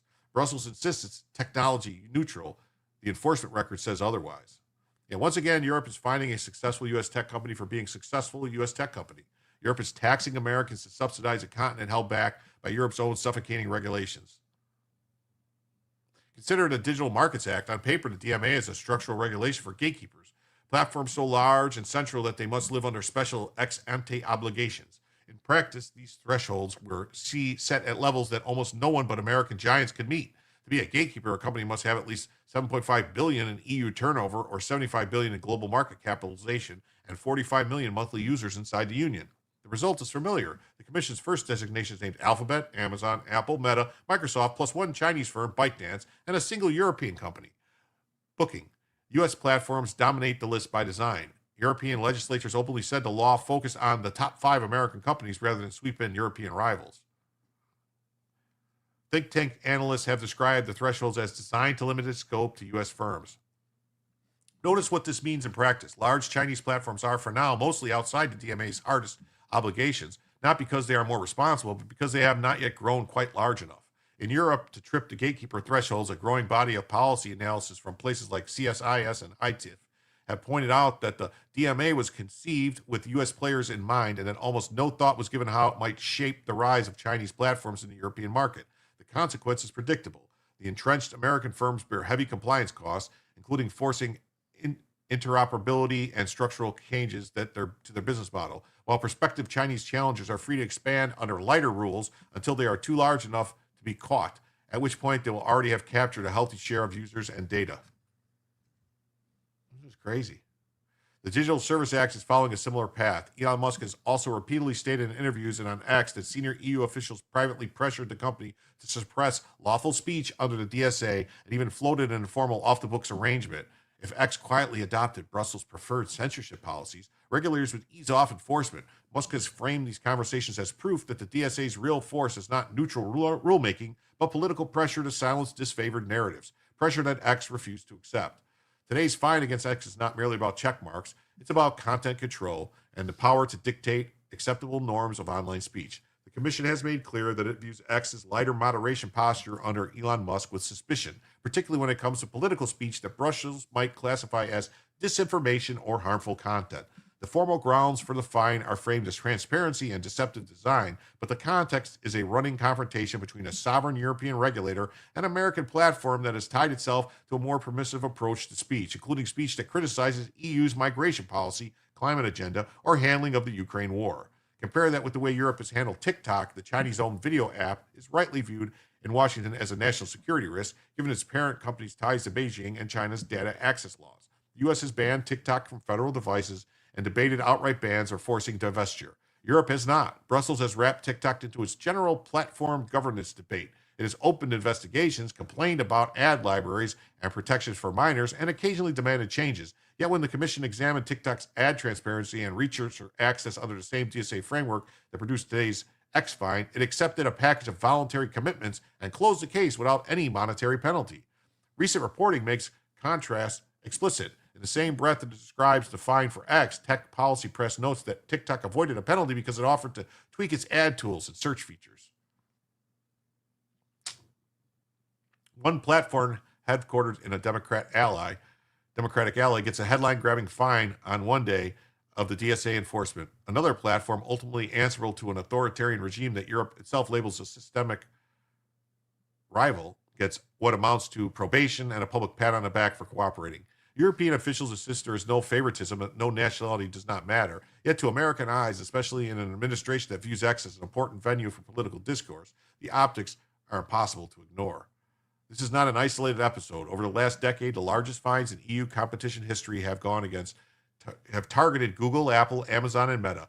Privacy enforcement under the GDPR has overwhelmingly hit U.S. companies. ITIF has calculated that a huge share of global privacy and platform fines in Europe are paid by American firms, even though they make up only a minority of providers. In 2024, a 2024 report bluntly titled, U.S. Policymakers Should Fight Back Against the EU Attacks on American Tech Sector, ITIF's Daniel Castro described the EU's digital arsenal as kind of a de facto tariff system, a set of rules that operate like a trade barrier against U.S. tech. He noted that European enforcers have extracted billions in fines from American companies, sums that approach 20% of EU tariff revenue, and asked the pointed question, with friends like these, who needs enemies?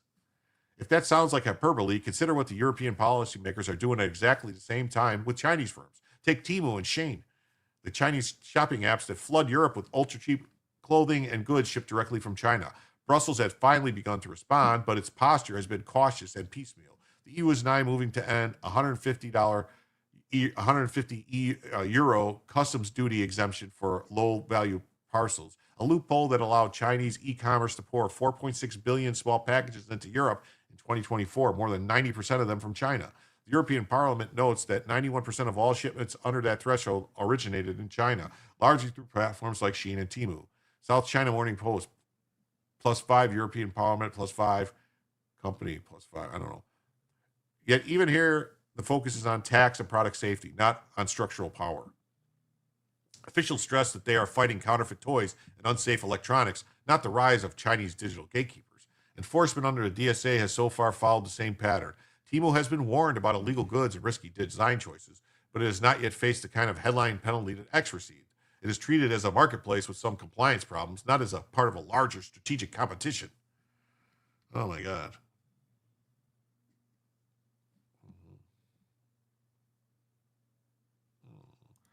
First time I was there in 2009 was nice. When I took a friend, English was dirty. I'm surprised you were okay with Jack Dorsey's censorship. Defenders of the EU replied, this is exactly what non-discriminatory regulation looks like. Whoever meets the threshold must obey the rules, and whoever violates them must pay the price. On this view, the fact that most gatekeepers and most violators are American is simply a reflection of the market realities. The U.S. built giants. Europe did not, so Europe's regulations fall most heavily on U.S. companies. Chinese platforms mostly do not yet qualify, so they mostly are not covered. What, the defenders ask, is the alternative? Exempting American companies from rules because their home government happens to provide Europe a security umbrella? The objection mixes 2 points. The first is design. Thresholds, penalty ranges, definitions of deceptive design, and even the choice of which cases to pursue first are not dictated by nature. They are political and legal choices. European officials set the gatekeeper levels. They drafted the vague language about systemic risks and disinformation. They decided in a sea of potential test cases that the inaugural DSA fine would be reserved for an American platform closely linked to a political figure unpopular in Brussels. They decided to close TikTok's ad library case with a handshake rather than a sanction. They chose to build a digital rulebook whose empirical impact is to pull billions out of Silicon Valley while Chinese firms enjoy a period of relative regulatory grace as they scale up. Hey, what's up, Dave? Cheers, Jim. Cheers, Chad. Yeah, Dave, thank Brian Oldenkamp for the gifted membership. The second point is strategy. Regulation does not occur in a vacuum. It happens in a world where China is spending heavily to displace Western firms in artificial intelligence, quantum computing, cloud services, and 5G infrastructure.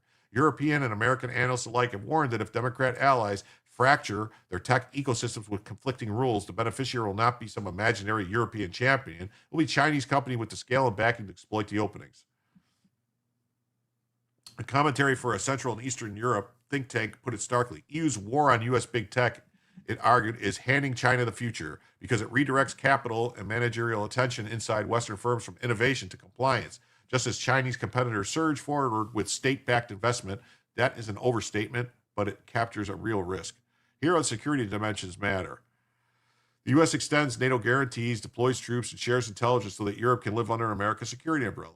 Those commitments exist because both sides recognize that the real long-term threat comes from authoritarian powers, especially China. that seek to rewrite global rules in their favor. In that context, hobbling allied tech firms while giving strategic rivals room to expand is not just economically unwise, it is strategically incoherent. When the EU teaches its citizens to see Apple, Google, Meta, Microsoft, and Amazon and X as uniquely dangerous gatekeepers while treating TikTok as just another platform and TU as mostly a customs issue, it is training them to misidentify the real and serious sources of danger. None of this implies that U.S. companies should be above the law. They can abuse market power. They can mishandle data. They can design interfaces that confuse users. Democratic societies are right to demand basic transparency and fairness online. The question is not whether to regulate, but how. A genuine allied approach would do at least three things. It would align U.S. and EU standards wherever possible to avoid duplicative, discriminatory burdens. It would calibrate thresholds and enforcement so that major Chinese firms are brought under the hardest rules as quickly as their footprint warrants, not years later after they've already seized key market segments. And it would treat American companies, imperfect though they are, as partners to be corrected rather than adversaries to be shaken down. There are faint signs that some European officials understand this. Concerns about digital sovereignty increasingly mention dependence on Chinese hardware and software. The recent decisions to accelerate duties on low-value parcels from China reflect genuine alarm about the flood of Chinese goods. But the old reflex remains strong. When Brussels wants to show toughness, it reaches first for an American scalp. Today it chose X, not a Chinese app, to inaugurate the DSA fines. The choice will be noticed in Washington, where there is already a bipartisan view that EU digital rules are inherently discriminatory and may justify trade retaliation. The better path is not escalation, it's realignment. Europe should recognize that in technology, as in defense, it's safer standing beside the U.S. than standing alone while Chinese firms grow stronger. That means treating American companies as kind of a most favored ally in digital policy, not the sense of a free pass, but in the sense of building rules with them, not against them. It means remembering that a company based in California subject to U.S. law and democratic scrutiny is different in kind from a company ultimately answerable to the Chinese Communist Party. It means understanding that freedom of expression on platforms like X, even when messy, is an asset in a civilized competition with regimes that censor on a matter of principle. Isn't controlling speech one facet of fascism? Yeah, it is. Europe's, well, you might want to look into who's the original plan for the European Union, who had the original plan for this European Union, who the original people were that put together the European Union. Do a little history search. Sprechen Sie Deutsch? I guess I expected better debate. Don't accuse me of being for censorship. It's hard to express oneself in a limited text account chat. Who's calling you censorship? What are you talking about?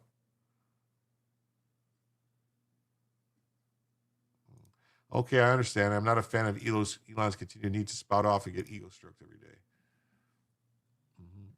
The fine on X will not bankrupt the company, but as a signal, it matters. It tells the world who Brussels sees as a problem. For the sake of the transatlantic alliance and for the sake of technological freedom, that perception needs to change. President Trump should treat today's attack on X as a de facto terror system, a set of rules operating like a trade barrier against U.S. tech. If Europe is going to rely on the U.S. security umbrella and security guarantees, it ought to stop targeting U.S. big tech while coddling China.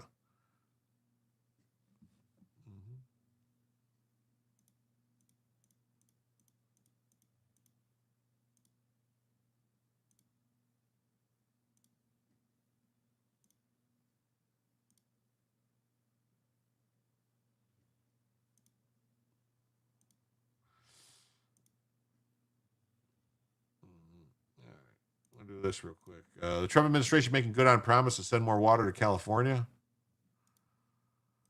The U.S. Bureau of Reclamation on Thursday announced a new plan for the Central Valley Project, a vast system of pumps, dams, and canals. It follows an executive order by Trump in January calling for more water to flow to farmers, arguing the state was wasting the precious resource in the name of protecting endangered fish species. Secretary of Interior Doug Burgum said the plan will help federal government strengthen California's water resilience. It takes effect Friday. California officials and environmental groups blasted the move, saying that sending significantly more water to farmlands could threaten water delivery to the rest of the state and could harm the salmon and other fish. Oh, no! Most of the state's water is in the north. Most of its people are in the south. The federally managed Central Valley Project works in tandem with the state-managed State Water Project, which sends water to cities that supply 27 million Californians. Didn't Obama pass some kind of rules that said the federal government controls all the water? I think so. It's important for the two systems to work together. Oh, well. Trump administration's plan could limit the state's ability to send water to cities and farmers. It's because the state could be required to devote more water to species protection if the federal project sends more to farms. Oh. Barbara Barragan-Perea, executive director at Restore the Delta, said pumping more water out would result in more Delta smelt and juvenile salmon dying from getting stunk in the pumping stations. When you destroy water quality and divorce it from land, you're also destroying property values. Nobody wants to live next to a fetid, polluted backwater swamp. The Bureau of Reclamation denied that the change would harm the environment. The Central Valley Project primarily sends water to farms, with a much smaller amount going to cities and industrial use. The water from the Central Valley Project irrigates roughly 1/3 of California's agriculture. It will ensure that our growers have the water they need to support local communities and the nation's food supply while also protecting California's wildlife.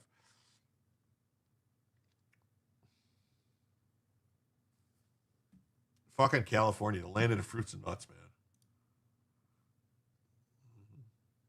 We got this story. Black men who were fired from key transportation boards accused Trump of a pattern of discrimination.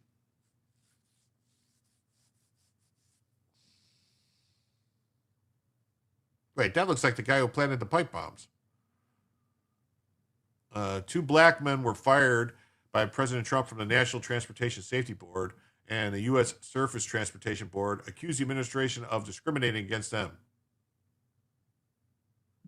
You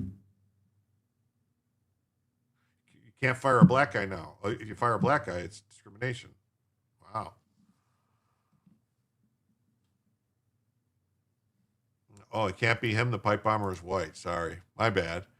There were only black board members. Oh, maybe they did a shitty job. Does that mean just because they're the only ones, they got to keep them? Oh, and they were overseeing their officially independent agencies. There's no such thing as a fucking independent agency. There's no such thing as an independent agency. There's 3 branches of government. There's not independent agency government. It's not. It doesn't exist. They filed lawsuits challenging their dismissal, saying the White House didn't have good cause, as the law requires. When you look at who's been removed without cause and who's been left in place, the pattern is impossible to ignore. Black commissioners across federal government have been summarily fired. My abrupt removal was unlawful.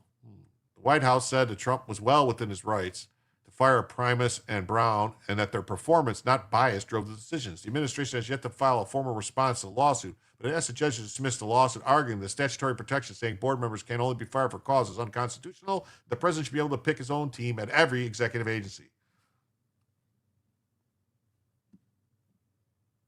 Wait, who's the pipe bomber now? He thought, last I saw it was some Urkel-looking mofo. It is. CNN said he was white.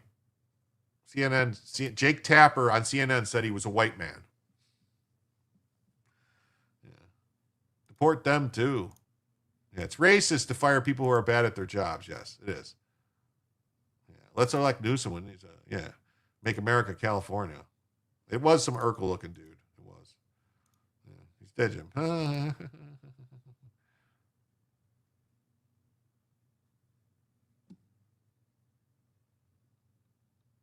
The only factor guiding the Trump administration personnel decisions is competence. Lawful removers at the NTSB, STB are no different. White House spokesman Kush Desai said.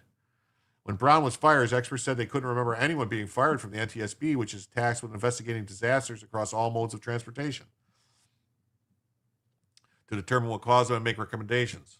The NTSB is currently investigating 1,250 cases, including the collision of a passenger jet and an Army helicopter. And we know what caused that. It was the fucking incompetence of the female pilot.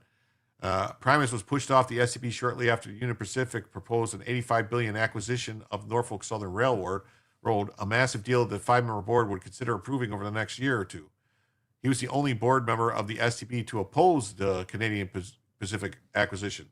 Oh, because he was concerned about the impact on competition. Trump has said he thinks Union Pacific deal sounds good. By law, no more than 3 of 5 members of each board can be from one party. Primus was nominated for his position by Trump during his first term, named board chair by President Joe Biden, and led the board until Trump began his second term and elevated board member Patrick Fuchs to chairman. Primus's lawyer pointed out that the other Democrat member was also allowed to continue serving. Wait, so if he was appointed by Trump, and then fired by Trump. I don't see what the problem is. On the NTSB, another Democrat member who is white has continued serving on the board. Oh, it's customary to do until a replacement is concerned, but Brown was the one dismissed, even though he was scheduled to serve through the end of 2026. Trump nominated a white man to replace him. We don't have quotas. Just because you fire a black guy doesn't mean you got to hire a black guy. These lawsuits argue that these firings reflect Trump's broadening antipathy towards seeing people of color in government positions. The trend fits with President Trump's consistent messaging, criticizing diversity and inclusion. Yeah, fuck diversity and inclusion. It's competence. Trump has fired a string of board members at various agencies. The Senate Commerce Committee will consider advancing the nomination of both men's replacement to vote next week. Yeah, well, shit happens. This just says, black man filed a lawsuit over firing by Trump. Same thing here. Black man filed a lawsuit over firing by Trump. Oh, here we go. DHS announces arrest as immigration operations underway in Minneapolis. Authorities have said the operation has targeted non-citizens with criminal histories, including convictions for sexual offenses, fraud, and assaults. Is that Ilhan Omar taking pictures of people? A rapid response community observer holds their phone. Department of Homeland Security on Thursday announced a string of arrests made as part of the immigration enforcement operation in Minneapolis, with immigration authorities highlighting apprehension of criminal illegal aliens. Criminal illegal aliens. There's no fun being criminal illegal aliens. In a press release, DHS has cited several arrests that have been made since the operation got underway, describing those detained as the worst of the worst. The worst of the worst criminal illegal aliens. Ahead of the announcement, DHS has declined to publicly comment on emerging reports that immigration enforcement operations have begun in the region. In a statement, the department said the Immigration and Customs Enforcement Operations, Operation Metro Surge, has been underway in Minneapolis since December 1st. DHS Secretary Tricia McLaughlin, Assistant Secretary, accused local officials like Tim Walz and Mayor Jacob Frey of implementing sanctuary policies and allowing pedophiles, domestic terrorists, and gang members to roam the streets and terrorize Americans. ICE law enforcement are risking their lives to protect Minnesotans, while their own elected officials sit by and do nothing. No matter when and where, ICE will find, arrest, and deport all criminal illegal aliens. Many of those arrested as part of the crackdown are Somali nationals. President Trump has recently said he wants illegal immigrants from the East African nation deported amid a massive welfare fraud scandal perpetrated by the people of Somalian origin in Minnesota. Others listed in the statement include those from Mexico and elsewhere. At the top of the press release, DHS cited the arrest of Abu Dakalalar Sarif Abdi, who the DHS alleges a criminal legal alien from Somalia, a former member of the Gangster Disciples, and a member of the Vice Lord Nations. Wait a minute. Hold up, back the fuck up, pull back up. There's a problem here. A former member of the Gangster Disciples, that's folks, gangs. They use a six-pointed star to designate themselves. And a member of the Vice Lord Nations. Now, the Vice Lord Nations are Muslims, all right? It is an Islamic gang. They are all the people in the Vice Lords are all Muslims. And they go under the five-pointed star, and they're a member of the Peoples. There's two factions, folks and people, in the Chicago area, Midwest gangs. Kind of like Crips and Bloods, folks and people. But anyway, why he would be a member of both without getting killed is weird. Abdi has been convicted of fraud, receiving stolen property, and receiving a stolen vehicle theft, and multiple violations of probations. Another alleged criminal and legal immigrant arrested as part of this operation, Sahal Osman Sadani, had a conviction for sexual conduct with a minor aged 13 to 15. Other individuals arrested part of the operation had conviction for a litany of other crimes. Convictions mentioned in the press release include 2 assault convictions, 1 fraud conviction, 1 robbery conviction, 1 larceny conviction, 6 domestic violence convictions, 6 driving under the influence, and a partridge in a pear tree, and a conviction for damaging property, 1 conviction for violating probation, 1 conviction for felony smuggling of illegal immigrants, and 1 conviction for aggravated assault with a deadly weapon.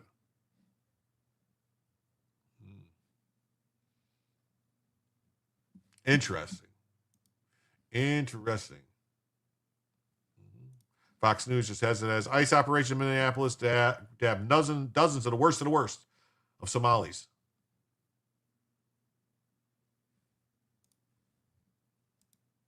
All right, we know Democrats just don't give a darn about the billion-dollar fraud scheme in Minnesota. And how do we know that? Because they have no regrets. Critics have said the state officials, including you and the governor, did not act fast enough or quickly enough to investigate charges of fraud against the Feeding Our Future. And is there something you wish you had done differently? No. Not really. Instead of owning up to their mistakes, I mean, be sound in the way you lead your state. Democrats like Twisted Tim are going after Trump. I want to start off and address the vile racist lies and slander towards our fellow Minnesotans. Donald Trump's calling our Somali neighbor. Somalian is not a race. It's not a race of Somalians. What the fuck is he talking about? It's fucking people. This shit, man. This shit's got to end. It's got to stop. Garbage and the state of Minnesota a hellhole. No, he called Ilhan Omar garbage. I'm assuming is unprecedented for a United States president. Well, nothing you've done, Tim, is unprecedented, though, right? This continued for years, and somehow you look the other way. Of course, Congresswoman Ilhan Omar tried to just dance around the whole fraud issue, and she's never going to blame those who actually did and committed the fraud. Can you shed any light on why the fraud got so out of control in Minnesota? I think what happened. Some people did that, some things. You know, when you have these kind of new programs that are designed to help people, you're oftentimes relying on third parties to be able to facilitate. And I just think that a lot of the COVID programs that were set up, they were set up so quickly that a lot of the guardrails did not get created. And you thought Kamala was good at mixing up a word salad? Well, Omar has a long history, of course, of defending criminals who also happen to be part of the Somalian community. Back in 2016, she asked a judge for leniency and compassion in the sentencing of 9 ISIS recruits. Here to weigh in, Fox News contributor Jason Chaffetz and Minnesota State Senator Michael Holmstrom. Senator Holmstrom, the accountability here seems to run straight to the Democrats who shielded criminals, many of whom are of Somali descent, in the Twin Cities area. Are they that terrified of the electoral power of the Somalis? Yes, they're terrified. Listen, Laura, the reality is these cowards like Tim Walz, Keith Ellison, and Ilhan Omar are more concerned with offending criminal fraudsters than they are about defending Minnesota taxpayers who are fatigued by this constant fraud and incompetence. A few years ago, Democrats increased spending by $10 billion, and now they want to turn a blind eye to fraud, waste, and abuse. We need leaders who are willing to operate in truth and transparency and be honest about who's committing this crime and how they were able to do it. And the Minneapolis police chief, Jason, this is an unbelievable story. Describe the real reason why his department won't go after ICE. Immigration authorities do not respond to domestic violence. They do not respond to shootings and robberies. And I do not have enough cops to deal with the actual crime that's happening in our community. Massive recruiting shortage, Jason. And after Floyd, shock, massive recruiting retirements. I know a lot of the former PD in Minneapolis can't get people to sign up. No, the political leaders don't have their back and don't have their support. And I feel for those people that are on the job but putting their lives on the line. That look, I think it starts with the Attorney General. I think Keith Ellison that says, I won't change anything. You lost $1 billion that could have gone to people in need. $8 billion. $8 billion. Not $1 billion. $8 billion. One of these foreign terrorist organizations out there killing, doing car bombings, and there's no remorse. None. They don't care. Ilhan Omar, you look at her, watch that. She's actually smiling about it. It's so disgusting. But you know what? Only Donald Trump, ICE, and the feds can actually hopefully solve this. And Senator, the recruiting of ISIS in Minnesota, according to a 2017 report from the American Experiment, Minnesota itself is home to about a quarter of all ISIS recruits from the U.S. Now, we thought ISIS had been destroyed, but to the extent that it still exists, the radicals, the militants, are coming from this pool of refugees, now many of them American citizens, many of whom do not speak English on a regular basis, at least, or with great proficiency. But they're from one area of Minnesota. And yet you raise this issue, it's like you're a racist. We reject those attempts at inoculating individuals, not a group, but individuals from criticism. But looks like a lot of politicians are afraid of being branded racist. Yeah, you know, we are genuinely tired of that. Again, I'm willing to work with anybody in this state. I want to work with the Somali community that's willing to operate in truth and willing to come forward and expose the fraudsters. The reality is, not everybody's involved in it. Many of them are citizens. But if you came to this country and you're a criminal fraudster, it's time to find a way to get you back home, because you are not helping us. You're not making America better. And That's right. Get them out of here. Get them out of here. that's really what we're all here for, is to try to improve our communities and not take advantage. Yeah. So they have no remorse. And they're doing all this stuff, and then Fox wants me to pay, and I'm not going to pay. So,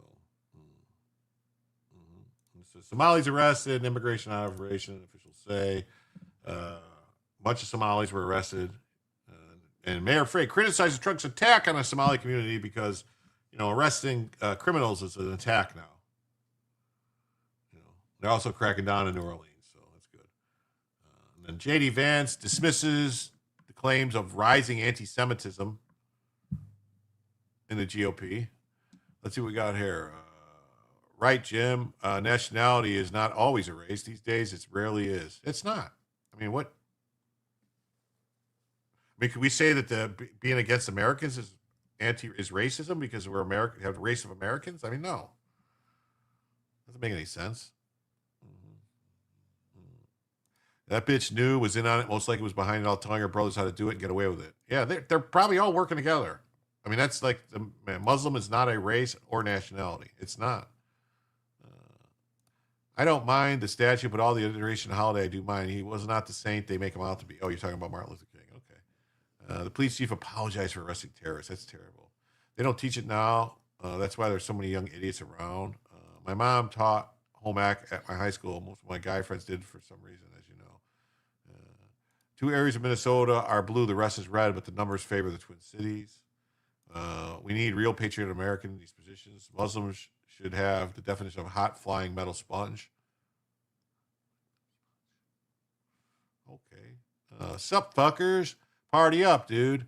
Hey, what's up, man? Caucasians. I love that shirt, man. I've got one, but you're missing. It's supposed to have like dollar sign headdress thing on them for it to. Redneck Renegade 03. That's cool, man. We got the there's a better one, is what I'm saying. The Caucasian shirt. There's a better one with dollar signs and stuff on there. It says, "Hello, Renegade." As we found out on X recently, the rising anti-Semitism from the right was a Middle Eastern fake MAGA accounts. Yeah, right. Deport. Yes. I didn't want to take it, but they gave it to me. Okay, never mind. That's something else. So yeah.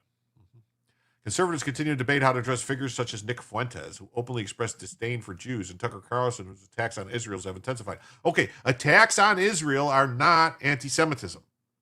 Israel is a country with a government that's run by people who do things that can be criticized. Just because it's a majority Jewish country doesn't mean you can't criticize their fucking government when they do shit. That does not make it anti-Semitic. Anyone who watches Joe knows that he will criticize Israel all the fucking time. And are you going to call an Orthodox Jew, Joe, anti-Semite? And I don't know, Nick Fuentes was just on with Steven Crowder, and Crowder asked him point blank, do you have any problem? All this stuff. Do you hate Jews? No. Do you do this? No. Do you all this stuff? So you haven't seen it? Okay, I would wear it, but I don't wear t-shirts. I only wear collared shirts on the show. But tomorrow night, Saturday night, I will bring it here, and I will. I'll show it to you. If you will come by tomorrow night, the show should be around either 9 or 10 tomorrow night. I'll show you the shirt if you're in there. It's got like dollar signs. It's really cool. I think it is. I like it. I wear it all the time.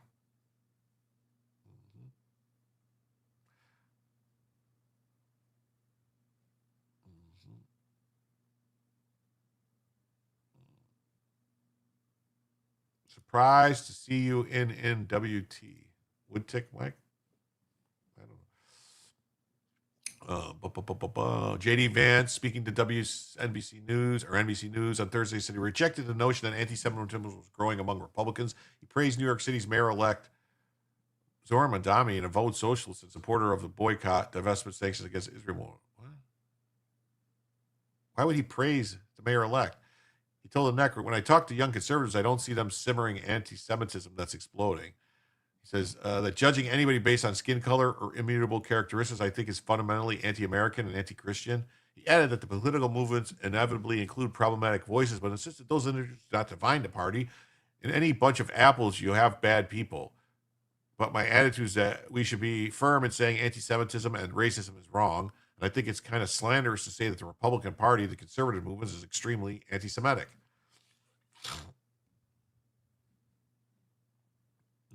Vegans like tastes like chicken says there are Muslims in Israel's parliament. Wittick Mike says just trying to chat and watch how to do with a bump on the head. Oh, did you hurt yourself? Are you okay? What's going on? Vance asked about political figures he disrespects despite ideological differences, cited Bernie Sanders, Ro Khanna, and Zoran Madami. He described Madami as fascinating, noting the mayor-elect's focus on affordability concerns. What? Is this guy trying to make me not like J.D. Vance?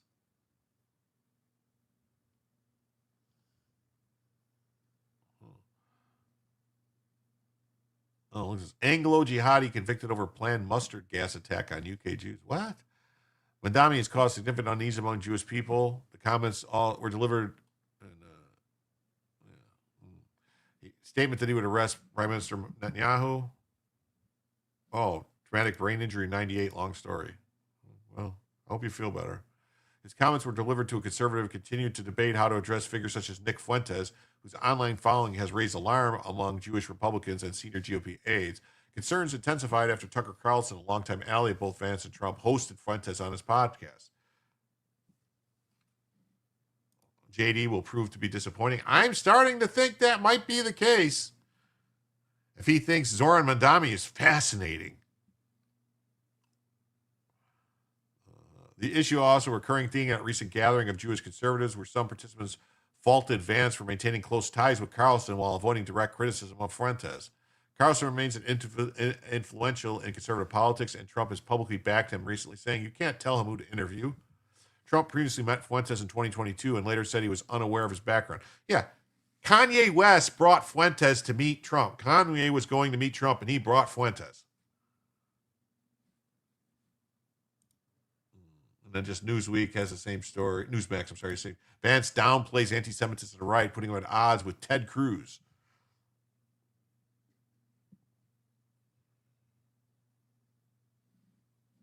Oh, wait, Jimbo. WT is from my daily podcast, Patriot Party Podcast with Mike and Vlyn. Oh, I think people have been telling me about your Patriot Party podcast. I didn't know that was I didn't know. People have been telling me I should talk to you, I guess. Redneck Renegade. Okay, yeah. Now I remember. That's what they said the name was. Joe, I took 4 semesters of ceramics in college, first time through pots and man to kill him. Okay. Oh, and then from the Jerusalem Post says the same thing. J.D. Vance rejects claims that anti-Semitism is growing inside the GOP.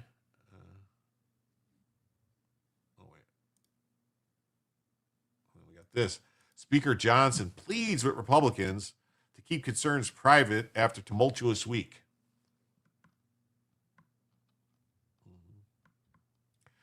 House Speaker Johnson is imploring his fellow Republicans to stop venting their frustrations in public and bringing their complaints directly to him. Oh, like Marjorie Taylor Greene going on 60 Minutes to complain and cry and basically turn out to be just a fucking total piece of shit. It's part of the process. It doesn't bother me, but where there's a conflict or concern, it's always the members that come to me and don't go to social media. Increasingly, they're ignoring him.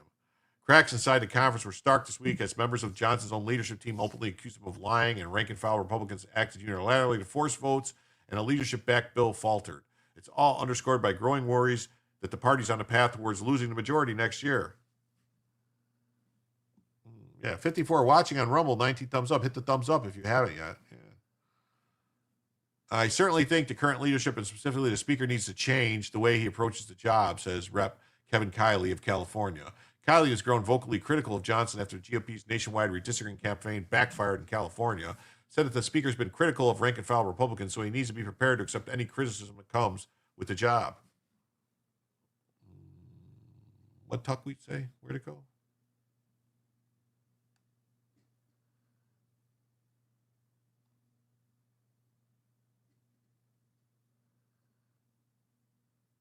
Did I miss something? I don't see a... Hold on a second.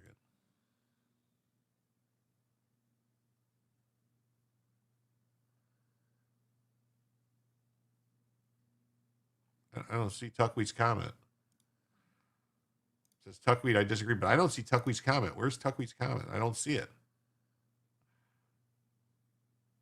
I still can't figure out why people are going crazy about Nick Fuentes because they made him the boogeyman. Mick and Velin are good peoples. Oh, I don't know. Maybe we should stream together sometime.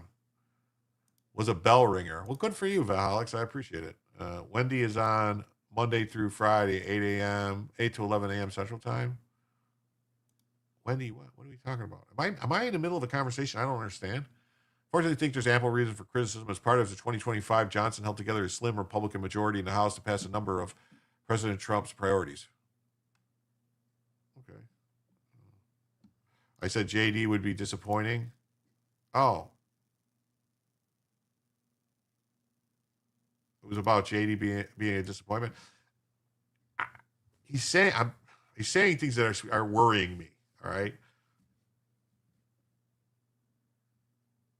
After Johnson kept members out of session for nearly 2 months during the shutdown, they returned anxious to work on priorities that had been backlogged for months. First was a high-profile discharge position to force a vote on releasing the Epstein files, which succeeded after it reached the 218 signature threshold. The discharge position, I think, just shows a bit of frustration, says GOP Rep. Dusty Johnson.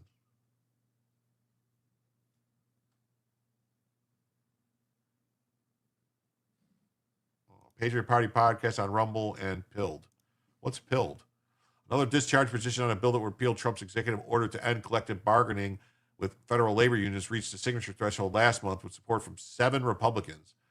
This week, GOP Rep. Paulina Luna of Florida brought a long-anticipated discharge petition for a bill to bar members of Congress from trading stock. A number of Republicans have already signed on in addition to Democrats. Oh. They're not trying to promote their show. I found you through them, Jim. Okay. Because he said he was fascinated with Mandami. Well, he said he's fascinated with Mandami because he's focused on affordability. So wait, is JD Vance for government-owned grocery stores then? Is JD Vance for government-owned housing and all the stuff? Or, I mean, is he for the same stuff Mandami's for? Is that what he's saying? I don't know. What's he saying? He should be a little more articulate for a man that went to Yale. Anxious is what happens when you get nervous. I'm not nervous. I'm pissed, says Luna. Nancy Mace signed both Luna's petition and the one to release the Epstein files. She told reporters Thursday that she expressed her frustrations directly to Johnson in a phone call. Yeah. Isn't she getting sued for defamation? We have a very slim majority, and I want Trump's executive order codified. I want to see his agenda implemented. At the center of Johnson's pleas, remember to bring concerns to him privately instead on social media, is this chairwoman of the House leadership, New York Rep. Elise Stefanik. Angered that a provision she championed wasn't included in the defense authorization bill, she blasted Johnson, claimed that he wasn't aware of the provision. More lies from the speaker. She conducted a series of media interviews criticizing Johnson, including one to the Wall Street Journal, in which she said he was a political novice who wouldn't be reelected speaker if the vote were held today. I called her and I said, why wouldn't you just come to me, So we had an intense fellowship about that. Asked if she had apologized for calling him a liar. She said, you ask Elise about that. Mary Miller released a statement on Thursday providing support for Johnson, saying that while there are differences among the members, our mission is bigger than any one individual or headline. No. You know how these journalists take conservatives out of context. Okay. Well, I hope that's what it was. I think they are interested in playing New York City mayor like a fiddle. Wow. Well, maybe. Democrats who had the leadership criticism of their own have reveled in the GOP's disarray. Republican leaders attempted to muscle through the NCAA-backed bill to regulate college sports after the White House endorsed it, but before sport within the Republican party ranks crumbled, some GOP lawmakers pointedly said that the bigger priorities before the end of the year. It's not that Congress can't legislate, it's that House Republicans can't legislate. It's the gang that can't legislate straight. They continue to take the my way or the highway approach. Oh, Hakeem Jeffries. Oh, yeah, fuck him.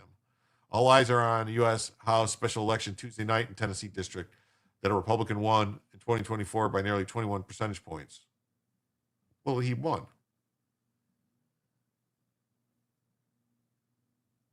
Democrats argued that keeping the race close would signal strong political wins. Oh, 10 points is close, huh? When I watch and listen to Vance, I got a feeling he's not what he wants us to believe. I think he has a different agenda than what we assume. Yeah, Johnson does suck as speaker. He does. Vance just wants people to watch Mandami crash and burn. What a better way. Like DJC saying he wants him to do well. People need to pay attention and stop ignoring him. He just got elected because they did. It's possible the media smears JD because young people like him, same way they treated Charlie and Hexa. Joe, my twin brother, was like you. Yeah, okay. Matt Van Epps ultimately won by nearly 9 points. I do think the district that went to 20 points a year ago to be down to 9 should be a wake-up call.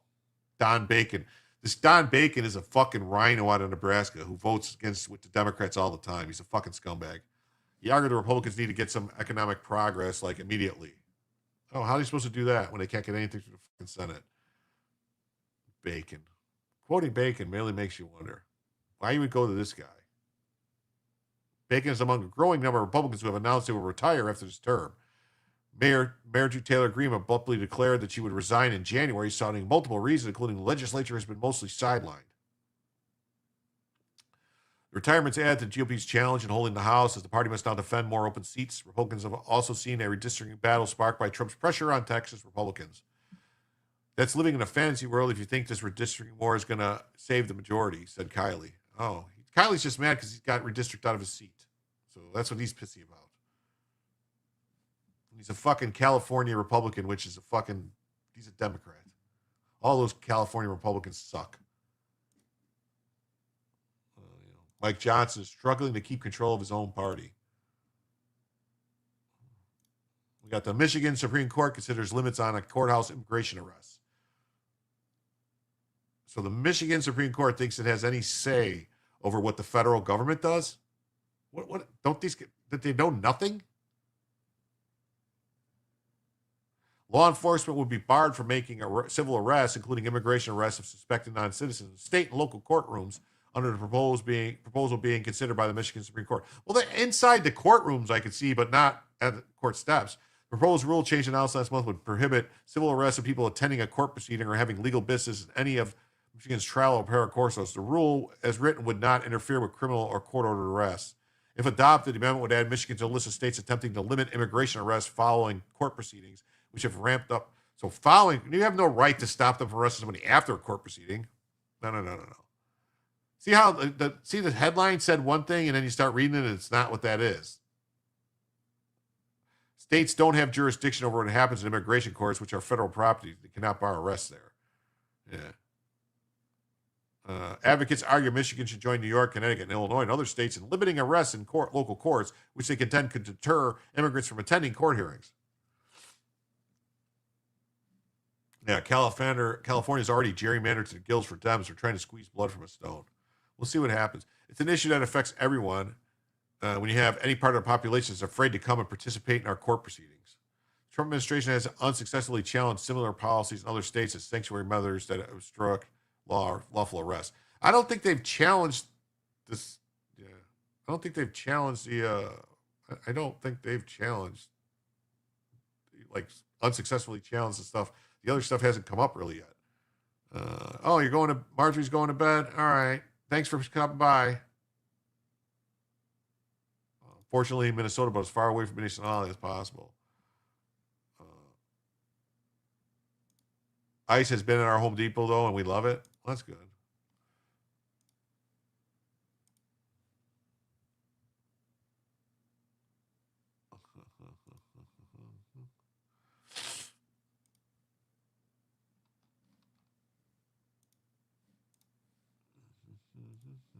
Immigration arrests appear less common when a person with no criminal history heads to a local courthouse to play traffic tickets or testify at a hearing, but not unheard of.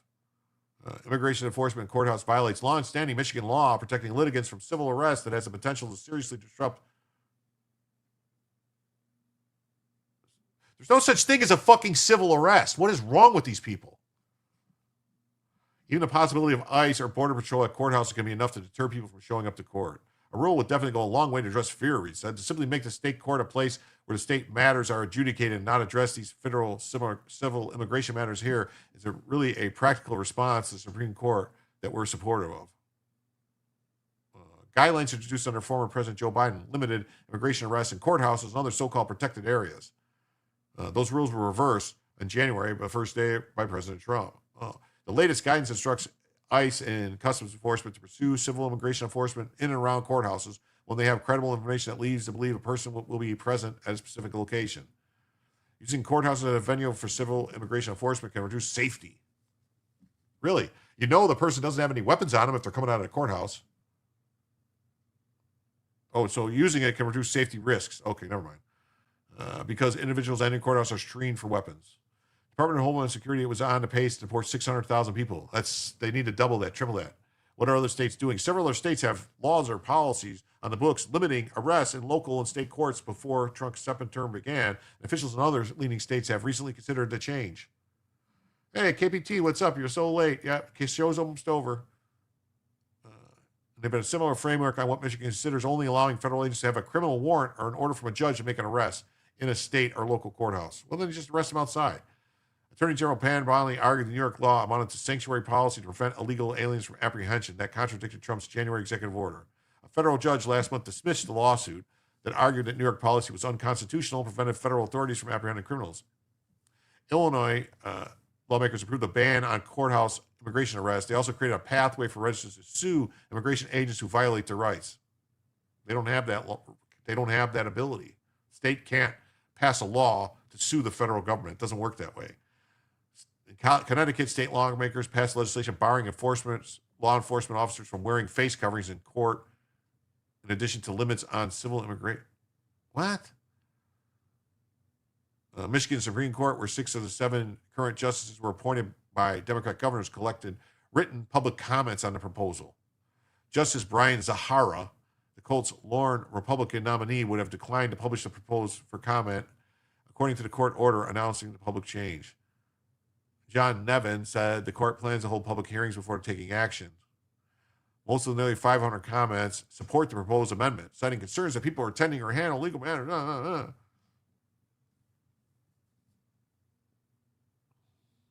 Doesn't matter if you're late, just matters that you're here. I've seen firsthand how fear keeps people from showing up.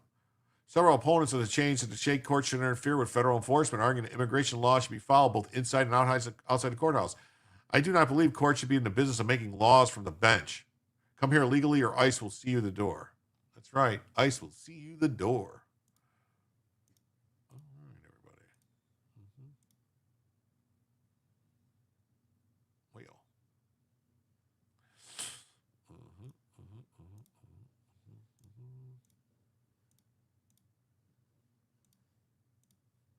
Well, everybody. Unfortunately, that is the time, and that is the last story. I want to thank everybody who's here. Please remember to hit the like button if you haven't already. Please subscribe if you haven't subscribed, and please come on back tomorrow night, Saturday night, for another show. Probably going to be 9, 10 o'clock, one of the two. Not 11, probably 9 or 10 to start the show. Thank you, everybody. Have a great day, and come on back for Jim to tell you the news.